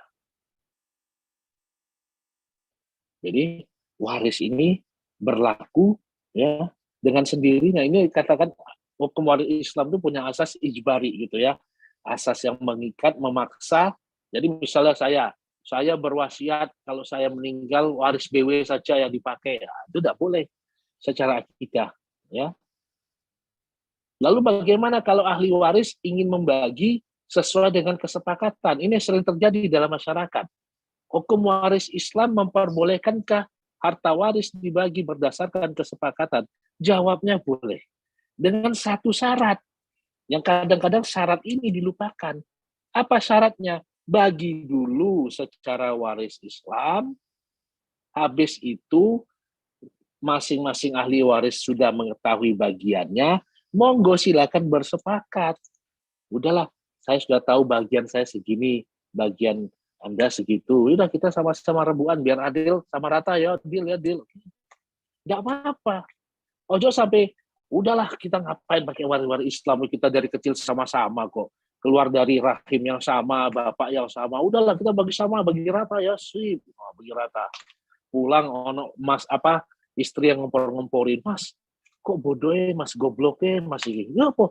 Anak laki-laki itu lebih banyak, Mas, daripada anak perempuan sekalipun itu mbak ibu. Nah, panas emosi kan akhirnya bukan dan sebagainya. Ya, kenapa? Karena dari awal tidak diinfokan bahwa pembagian waris Islam seperti itu. Sehingga pada prinsipnya hukum waris Islam itu boleh saja dibagi sesuai kesepakatan, hanya saja ketahui dulu bagian masing-masing. Semuanya sepakat untuk menyimpangi pembagian waris, tidak apa-apa, karena dianggap sebagian hak, sebagian ahli waris menyedekahkan hak warisnya kepada orang lain. Tapi jangan dibalik lah ya, bermusyawarah dulu dibagi-bagi. Baru tahu bagiannya menurut waris Islam. Tidak, tapi tahu dulu bagiannya, baru silakan bermusyawarah. Nah ini dah kalau ada sengketa-sengketa bagaimana? Ya ini pengadilan agama. Dan satu lagi, untuk menentukan ahli waris baik dalam pengurusan administrasi, balik nama, sertifikat tanah dan sebagainya. Ya, kalau bagi ahli waris Islam itu tidak cukup hanya dengan SKW saja. Harus dengan penetapan ahli waris dari pengadilan agama. Nah, selain daripada waris, ada namanya wasiat. Ya. Di dalam pasal 194 itu wasiat itu sudah diatur tidak boleh melebihi sepertiga harta. Ya. Wasiat kepada anak kandung tidak boleh melebihi bagian ahli warisnya. Dan harus disetujui ahli waris yang lain. Tapi berbeda dengan hibah. Hibah ini tidak dapat ditarik kembali, kecuali hibah dari orang tua kandung kepada anak kandungnya. Hibah kepada anak kandung dapat diperhitungkan sebagai warisan, dan hibah sebanyak-banyaknya diberikan sepertiga.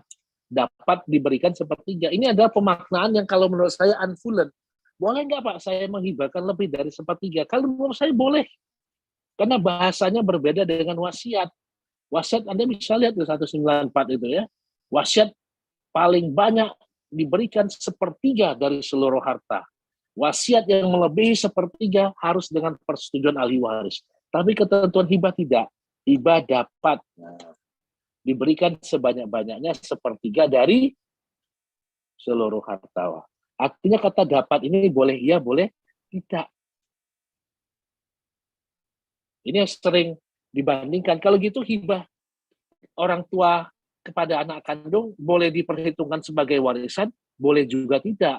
Makna dapat di sini beda lagi. Artinya kalau orang tua ingin memberikan warisan terlebih dahulu, ya dapat melalui instrumen hibah. Kalau enggak, ya nanti saja anaknya nunggu orang tuanya meninggal baru dapat warisan. Ini pemaknaan dapat di sini. Berbeda dengan dapat sebanyak-banyaknya sepertiga, ya menurut pemaknaan pasal 210, 211, dan 212.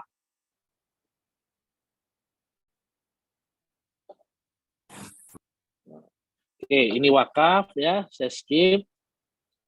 Ini juga zakat ya, saya skip juga zakat ya.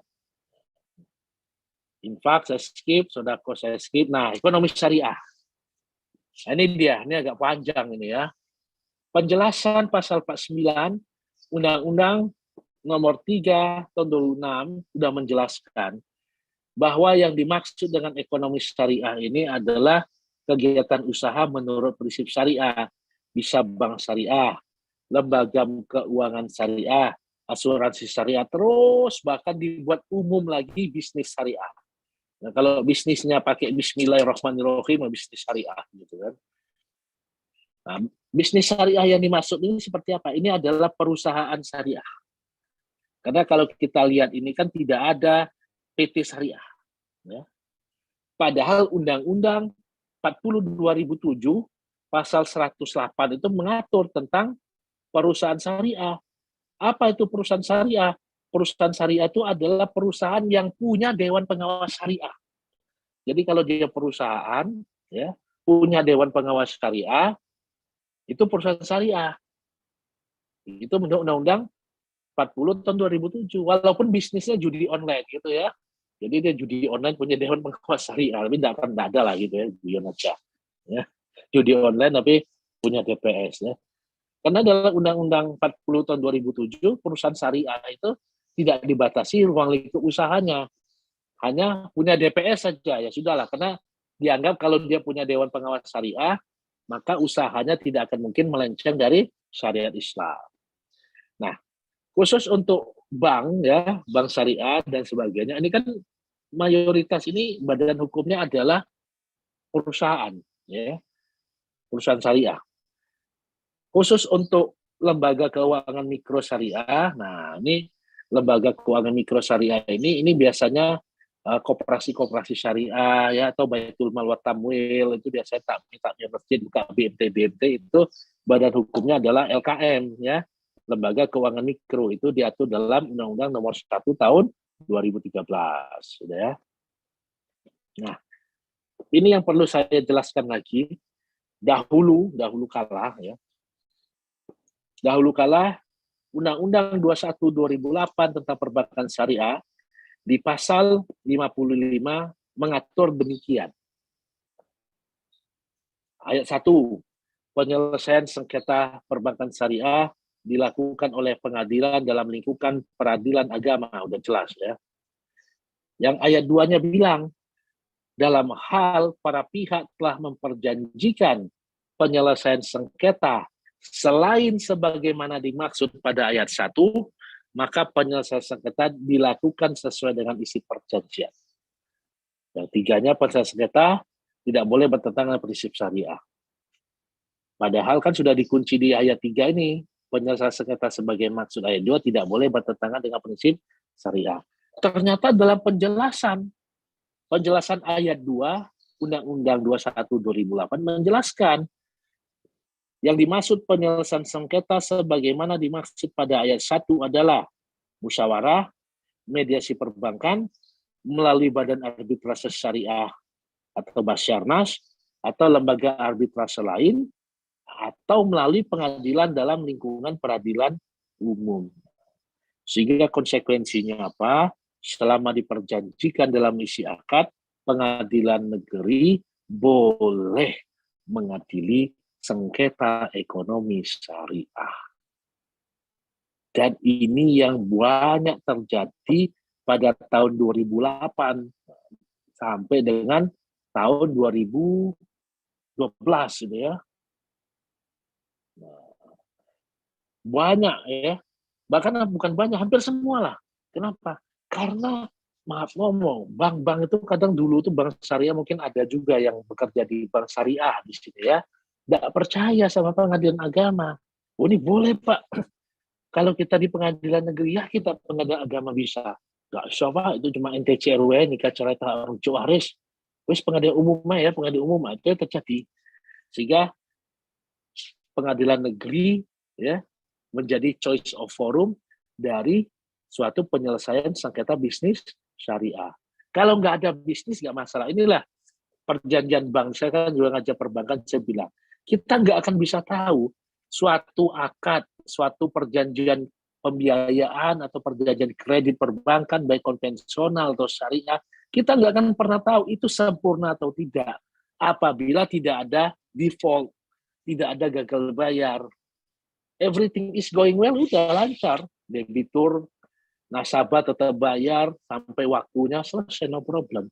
Tapi ketika nasabah gagal bayar, baru ada sengketa, ketahuan, oh ternyata perjanjian ini kurangnya begini, perjanjian itu kurangnya begitu, akad ini tidak sempurna dan sebagainya. Ini mulai booming waktu itu tahun 2011-an itu ya, ada nasabah bank, saya sebut saja nama banknya, biar menjadi introspeksi ya, karena bank syariah itu adalah bank yang membawa nama agama ya, nama agama Islam ya.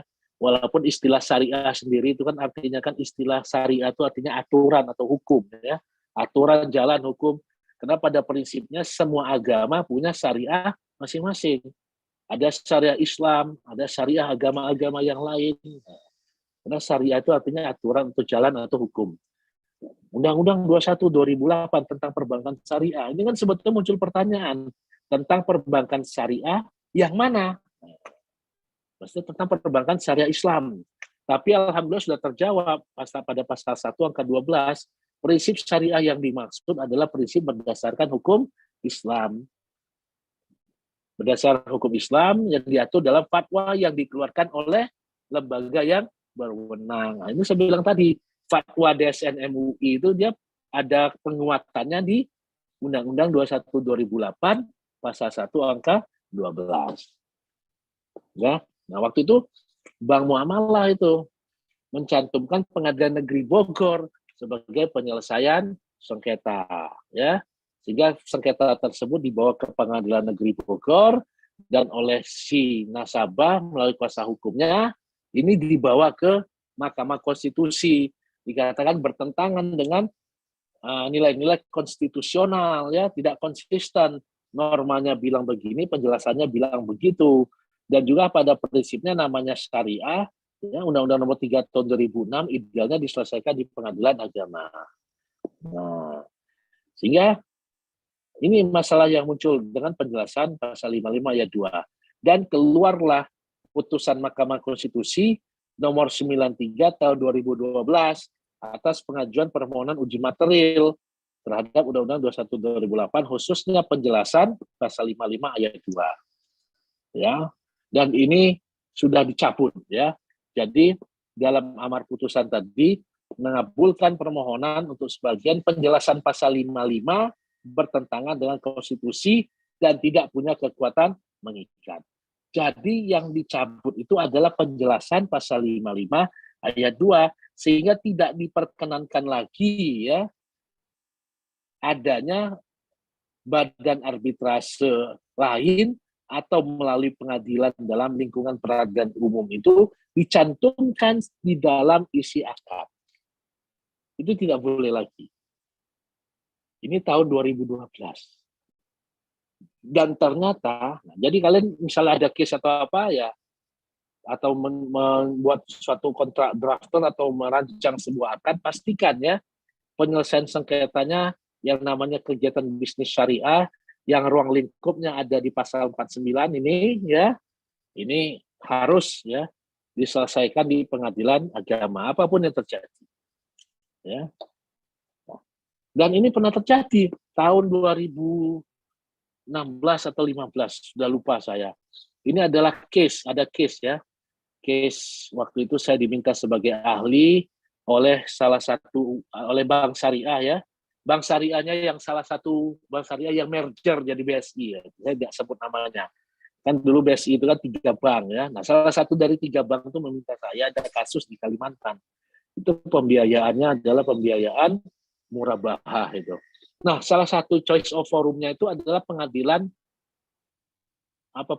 negeri di Kalimantan itu. Nah, pengadilan negeri X gitu ya, pokoknya ada di Kalimantan. Sementara yang mengajukan gugatan di pengadilan agama adalah bank syariah. Kenapa? Karena nasabahnya nggak bayar. Waktu itu yang jadi jaminan adalah kapal, gitu kan. Akhirnya nasabahnya yang ngajukan bank syariahnya ngajukan gugatan di pengadilan agama. Sementara dalam akadnya itu mengatur di pengadilan negeri. Para pihak sepakat di pengadilan negeri. Ya saya kan tidak baca akadnya, itu kan namanya ahli kan harus netral gitu ya. Saya tidak dikasih juga akadnya, sehingga waktu itu kan setelah itu yang ditanyakan sama pihak lawan, namanya itu kita ahli ini kan dalang, nama lakon wayang itu kan tergantung dalangnya kan. Ini menurut ahlinya, menurut ahli bahwa pasal ini dari Mahkamah Konstitusi telah mencabut penjelasan pasal 2. Berarti boleh nggak kalau di pengadilan negeri? Tidak boleh, harus di pengadilan agama. Sementara dalam akad perjanjian X dengan X, yang dibuat oleh bank mencantumkan pengadilan negeri X sebagai tempat penyelesaian sengketa. Ini kan bagaimana menurut ahli? Menurut putusan Mahkamah Konstitusi ini harus batal demi hukum. Akadnya batal demi hukum karena akadnya tidak sah, karena dia mintanya pembatalan akad ya. Dia bilang, kalau mau dibatalkan akadnya silahkan. Artinya kembali kepada kondisi semula, uang yang Anda terima harus dikembalikan. Tidak mungkin dikembalikan. Utangnya ada 30 eman waktu itu ya, karena kapal, pembelian kapal. Kembalikan saja uangnya, sudah dianggap tidak pernah ada. Nah, kalau tidak mampu mengembalikan atau tidak mau mengembalikan, yang dianggap batal hanya klausula choice of forum itu saja. Jadi yang dianggap batal adalah penyelesaian sengketa di pengadilan negeri X. Sehingga benar kalau ngajukannya di pengadilan agama. Yang lain nggak dianggap batal. Itu tak berlaku. Karena yang dibatalkan hanya satu itu saja. Bukan berarti satu klausula itu batal, klausula yang lainnya juga ikut batal. Nah ini adalah fenomena-fenomena dari sengketa perbankan syariah ya. Karena kalau kita melihat perbankan syariah ini banyak sekali jenis kegiatan usahanya. Berbeda dengan perbankan konvensional. Kalau perbankan konvensional itu kegiatan penyaluran dananya hanya dalam bentuk kredit. Anda bisa lihat itu pada pasal 1 angka 11 Undang-Undang 1098. Kredit adalah penyediaan dana atau tagihan yang dapat dipersamakan dengan itu berdasarkan kesepakatan pinjam-meminjam, yang mana pihak yang menerima dana berkewajiban mengembalikan dalam jangka waktu tertentu dengan pemberian bunga. Itu kalau kredit. Sehingga apapun peruntukannya, yang namanya produk konvensional, pasti kredit. Kredit untuk beli rumah, kredit perumahan, untuk beli kendaraan bermotor, kredit makro, kredit mikro, ya. Bahkan kalau mau foya-foya, kredit konsumtif, ya, untuk nambah usaha, kredit modal kerja. Tapi tidak dengan perbankan syariah. Makanya kalau bank syariah itu tidak mengenal istilah kredit. Nah, ini tidak dikenal dalam bank syariah. Bank syariah mengenal istilah pembiayaan. Sehingga ini bisa Anda lihat pada pasal 1 angka 25. Pembiayaan adalah penyediaan dana atau tagihan yang dipersamakan dengan itu berdasarkan jual beli, bagi hasil, sewa menyewa, pinjaman, dan sewa jasa. Sehingga kalau ada istilah ngomong kredit di bank syariah, itu sebetulnya istilah yang salah. Karena kalau ngomong kredit itu pasti di bank konvensional. Kalau di bank syariah, namanya pembiayaan. Jadi harapan saya, udah ikut PKPA ini udah paham ya, jangan ngomong kredit di bank syariah, tapi pembiayaan di bank syariah. Sama halnya, apa bedanya bank syariah dan bank konvensional? Bedanya itu ada atau tidaknya prinsip syariah, itu saja. Ya. Nggak ada bedanya. Kalau bank syariah itu nggak ada bunga. Kalau bank konvensional itu ada bunga, memang betul ya. Bank syariah itu nggak ada bunga. Nah, masalahnya bunga itu apakah sama dengan riba dan sebagainya, itu panjang. Itu biasa 1 semester saya mengajarkan di perbankan syariah. Tapi yang jelas kalau kita bicara perbedaan prinsipnya, dasar hukumnya pasal 2 Undang-Undang 21 2008, pasal 2 Undang-Undang 7 tahun 92. Kenapa? Dalam Undang-Undang 792 itu bilang, perbankan Indonesia menjalankan kegiatan usahanya berdasarkan demokrasi ekonomi dan prinsip kehati-hatian. Ini Undang-Undang 792 tentang perbankan, sebagaimana yang diubah 1098. Dalam Undang-Undang 21 2008 tentang perbankan syariah, pasal 2-nya sudah ngatur perbankan syariah di Indonesia menjalankan kegiatan usahanya berdasarkan demokrasi ekonomi, prinsip kehati-hatian, dan prinsip syariah. Jadi yang membedakan antara konven dan syariah sebetulnya kalau lihat dari dasarnya hanya ada satu, ada tidaknya prinsip syariah. Prinsip syariah itu yang bagaimana? Lihat pasal 1 angka 12. Ya, prinsip syariah berdasarkan prinsip hukum Islam yang diatur dalam fatwa yang dikeluarkan oleh lembaga yang berwenang. Lihat penjelasan pasal 2-nya. Prinsip syariah di mana kegiatan usaha bank tidak boleh mengandung unsur riba, maisir, gharar, haram, dan zolim. Pengertiannya ada di sana. Ini kalau kita berbicara tentang perbankan syariah. Nah, sampai di sini, monggo kalau ada yang mau ditanyakan mengenai bank syariah dan yang lain-lain. Mungkin para rekan yang mau bertanya, silakan. Nah, waktunya tinggal sedikit, saya kasih peluang. Atau mungkin masih nanya masalah kawin yang masih penasaran, monggo, gitu ya. Itu ada Pak Iqbal Riza Muharram, Pak. Oh ya, Pak Iqbal Riza Muharram. Selamat siang, Pak. Selamat siang. Perkenalkan, nama saya Iqbal dari Surabaya. Jadi begini, Pak, kerabat saya, ada salah satu kerabat saya itu yang ada terkena masalah, ada masalah keluarga. Jadi kerabat saya ini diberikan sebidang tanah oleh orang tuanya. Namun orang tuanya ini meminta kembali. Ya, lantas apakah itu kerabat saya itu meminta untuk dihibahkan? Apakah itu bisa, Pak? Oke. Terima Jadi kasih, begini, Pak. Ini kalau saya pahami dari ceritanya Iqbal, kerabatnya ini menerima hibah dari orang tuanya, kemudian orang tuanya minta balik, kan begitu toh? Sama kerabatnya itu sebelum diminta balik mau dihibahkan, kan begitu ya? Nggih, Pak, nggih. Ya, oke. Saya lupa ngomong tadi pada saat slide hibah ya. Ini tips dan trik ya. Ini kalau orang lain ngomong, ini hitungannya argonya per menit ini ya. Tapi kalau PKPAWK gratis ini ya. Nah, kalau Anda menerima hibah dari orang tua, langsung segera dialihkan asetnya. Ya. Dialihkan sebelum diminta kembali. Kalau dalam case-nya Iqbal Riza Muharram tadi, mau mengalihkan ya setelah tahu akan diminta, kan begitu. Nah, ya, karena begini, ini case juga ada seorang suami yang sangat cinta istrinya, ditinggal istrinya. Dia bilang, setelah pas mamamu Nina ya, bapak ini tidak punya harapan apa-apa lagi, seluruh hartanya ambil aja, bagi-bagi anaknya semua sama rata. Oke, aman. Sebulan aman, 2 bulan, 3 bulan, 4 bulan ketemu CLBK ya, cinta lama bersemi kembali, mantan-mantan dulu gitu kan. Dia sudah menjanda, si bapak sudah bapak udah menduda gitu kan, jadi duda. Akhirnya sama-sama ingin melangsungkan perkawinan. Apa yang terjadi? Langsung rapat besar keluarga, nak bapak mau nikah sama ini, ingin membentuk keluarga baru. Harta yang sudah Bapak kasih, Bapak tarik lagi. Siapa yang beruntung? Yang beruntung adalah anak yang terlebih dahulu mengalihkan asetnya. Nah, karena pada prinsipnya hibah dari orang tua kandung dapat ditarik kembali.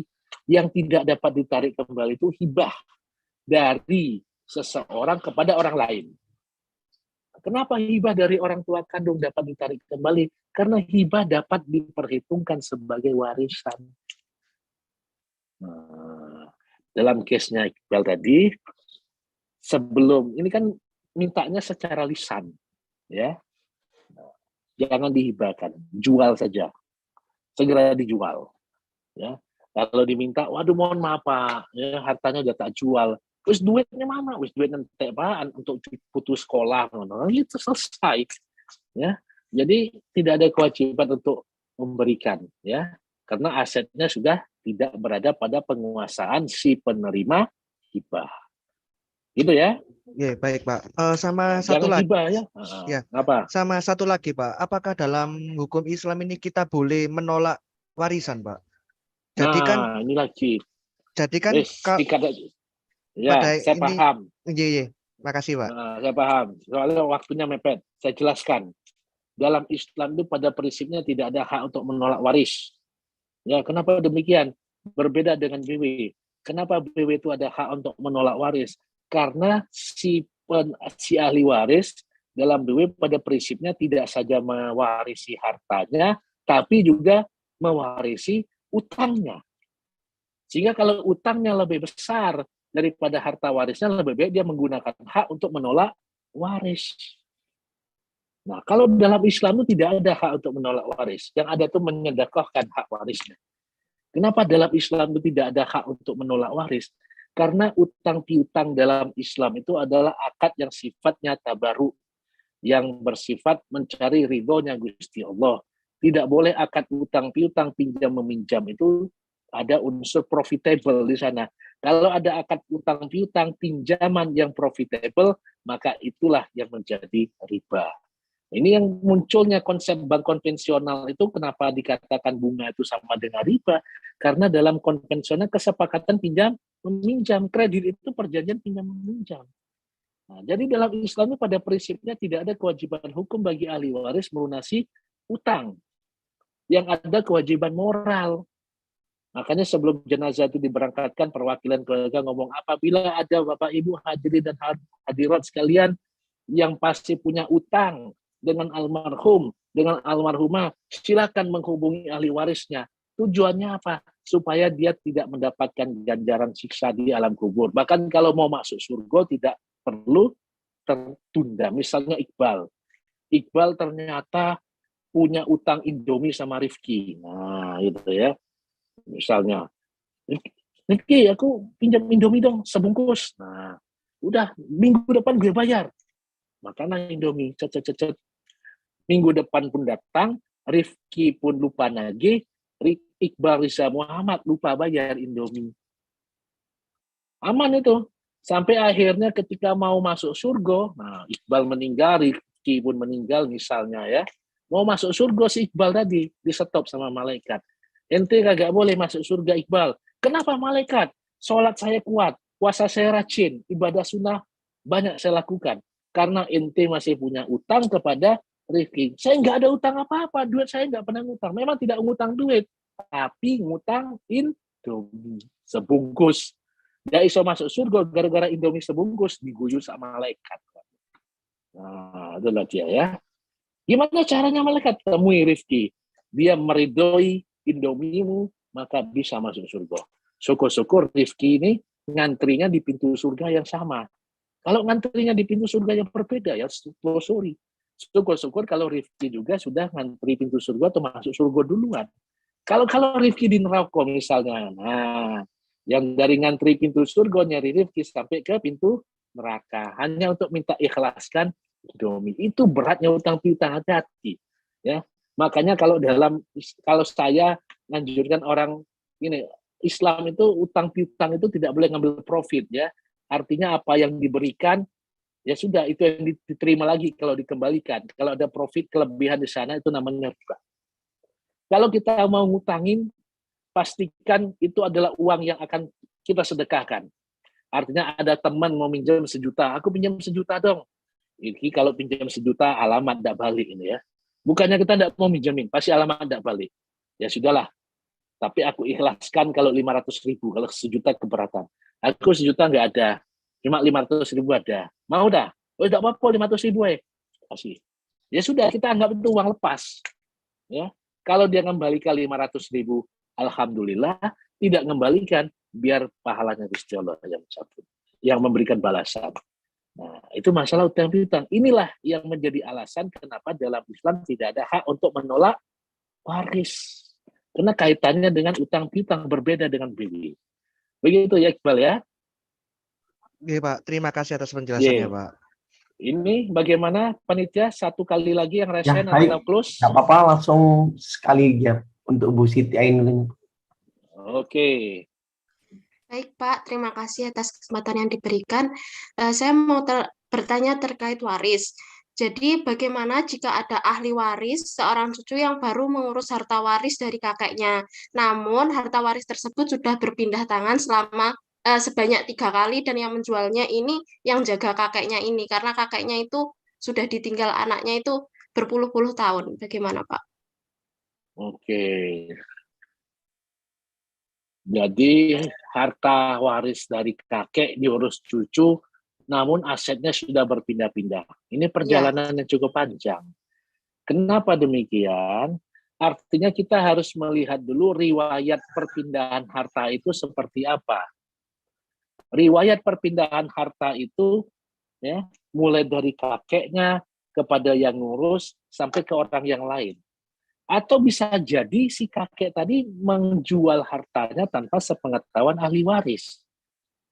Ya, yang jadi korban adalah yang jaga, atau yang menikmati uangnya adalah yang jaga waris, tapi yang jual harta adalah kakeknya sendiri. Ini harus diselidiki riwayatnya seperti itu dulu ya. Karena kita tidak bisa menagih hak waris ya apabila ya kita tidak bisa menagih hak waris kita apabila harta waris tersebut sudah beralih ketika si pewaris masih hidup. Nah, peralihan harta waris tadi ketika pewaris masih hidup atau ketika si pewaris sudah meninggal dunia namun dijual oleh yang jaga. Nah, itu lain cerita. Misalnya ini dijual, kapan dijualnya? 2010. Siapa yang jual? Yang jaga kakek. Kakek meninggal kapan? 2005. Nah, kan tidak benar ini. Atau kakek meninggal 2009, ya 2010 langsung dijual. Atau pada tahun 2010, bulan Januari kakeknya meninggal, bulan Maret sudah dijual sama yang jaga. Jadi riwayat hartanya ditelusuri terlebih dahulu. Tapi kalau sudah dijual, ya pada saat si kakeknya masih hidup, nah ini dilihat lagi. Berarti kan si kakek meninggal tanpa meninggalkan harta. Nah, ini agak susah. Kita harus membuktikan bahwa jual beli tersebut adalah jual beli yang cacat. Nah, investigasi dan inventarisir fakta-fakta seperti ini yang diperlukan ya terhadap peristiwa tersebut. Jadi kapan dijualnya? Sebelum kakek meninggalkah? Pada saat setelah kakek meninggalkah? Kemudian siapa yang melakukan? Nah, setelah kakek meninggal. Kalau setelah kakek meninggal, itu atas nama siapa yang dijual tadi? Jangan-jangan pada saat kakek masih hidup menghibahkan kepada yang jaga. Nah, gitu. Ya, lihat dulu. Ketika si kakek masih hidup, jangan-jangan menghibahkan kepada yang jaga, kakek meninggal, sama yang jaga dijual. Karena kan pada prinsipnya tidak bisa menjual kalau dia bukan ahli waris. Atau bisa jadi dia memasukkan dokumen, bertindak seakan-akan dia adalah ahli waris. Ada tindak pidana di sana. Nah, karena ini saya pernah ada kasus di Bojonegoro ini. Dia dinyatakan sebagai ahli waris yang sah. Tapi tanah itu sudah dijual ketika bapaknya meninggal dunia. Ketika bapaknya masih hidup. Bapaknya masih hidup, tanah itu dijual. Bapaknya meninggal, dia ngurus ahli waris, dia ada penetapan sebagai ahli waris, dia mengklaim itu adalah tanah waris. Apa yang terjadi sama orang tadi? Bapak itu dibersihkan, dia nempatin, dilaporkan penyerobotan. Nah, waktu itu saya masih ingat, saya dari ahli kejaksaan, dari ahli yang punya tanah, saya bilang benar dia sebagai ahli waris, tapi caranya mengklaim harta warisnya tidak betul. Kenapa? Harusnya dia mengajukan gugatan, ya walaupun gugatan tadi peluangnya sangat kecil karena dijual semasa hidup bapaknya. Nah, kembali kepada kasusnya Mbak Siti Ainul Farida, ya kalau itu memang dijual setelah kakek meninggal dunia, pastikan jual beli tersebut dilakukan atas nama siapa dan siapa, ya. Apakah si jaga tadi bertindak sebagai ahli waris seolah-olah ahli waris dari kakek tadi, atau jual beli tadi dilakukan si tukang jaga kakek tadi pakai namanya sendiri karena dia sudah menerima hibah semasa kakek masih hidup tapi tanpa diketahui oleh ahli waris yang lain. Begitu ya? Baik Bapak, terima kasih. Ya, sama-sama. Saya kembalikan kepada panitia. Ya. Terima kasih Pak Prawitra. Mungkin ada sedikit closing statement untuk para peserta. Ya, kalau closing statement untuk para peserta, harapan saya ya tetap semangat ini ya. Saya luar biasa, apalagi saya lihat nih Pak Haji Aflahah ini ya. Wah, spanduknya dicetak di situ, luar biasa, tepuk tangan ini ya. Semangatnya luar biasa sekali. Terima kasih Pak. Pesan saya, sukses Pak. Pesan saya tidak banyak. Ya, saya doakan mudah-mudahan yang ada di sini semuanya lulus ujian PKPA ya. Semuanya lulus ujian PKPA, kemudian nanti bisa beracara dengan baik, menjaga integritas ya, banyak perkoronya, rezekinya naik supaya nanti kalau ada perkara yang berkaitan dengan bank, dengan waris, apa bisa manggil saya, kan begitu ya. Terima kasih, itu saja tak doakan, semoga semua lulus ya. Oke, saja saya sampaikan Terima kasih kepada panitia. Monggo. Terima kasih Pak Prawitra. Untuk para peserta, jadi ada sedikit pemberitahuan tentang upah akan disampaikan oleh Ketua Pelaksana Harian. Jadi jangan live dulu ya. Untuk Pak Prawitra boleh meninggalkan Pak. Saya terima kasih banyak Pak untuk waktunya Pak. Sami-sami. Ini disempatkan untuk mengajar. Oh iya haruslah. Kalau WK itu saya pasti kapanpun saya sempatkan. Istimewa. Ya. Terima kasih. Jadi sami-sami. Saya izin live dulu ya. Sukses selalu. Siap. Wallahul muwaffiq ila aqwamit thoriq. Wassalamualaikum warahmatullahi wabarakatuh. Waalaikumsalam. Waalaikumsalam warahmatullahi wabarakatuh.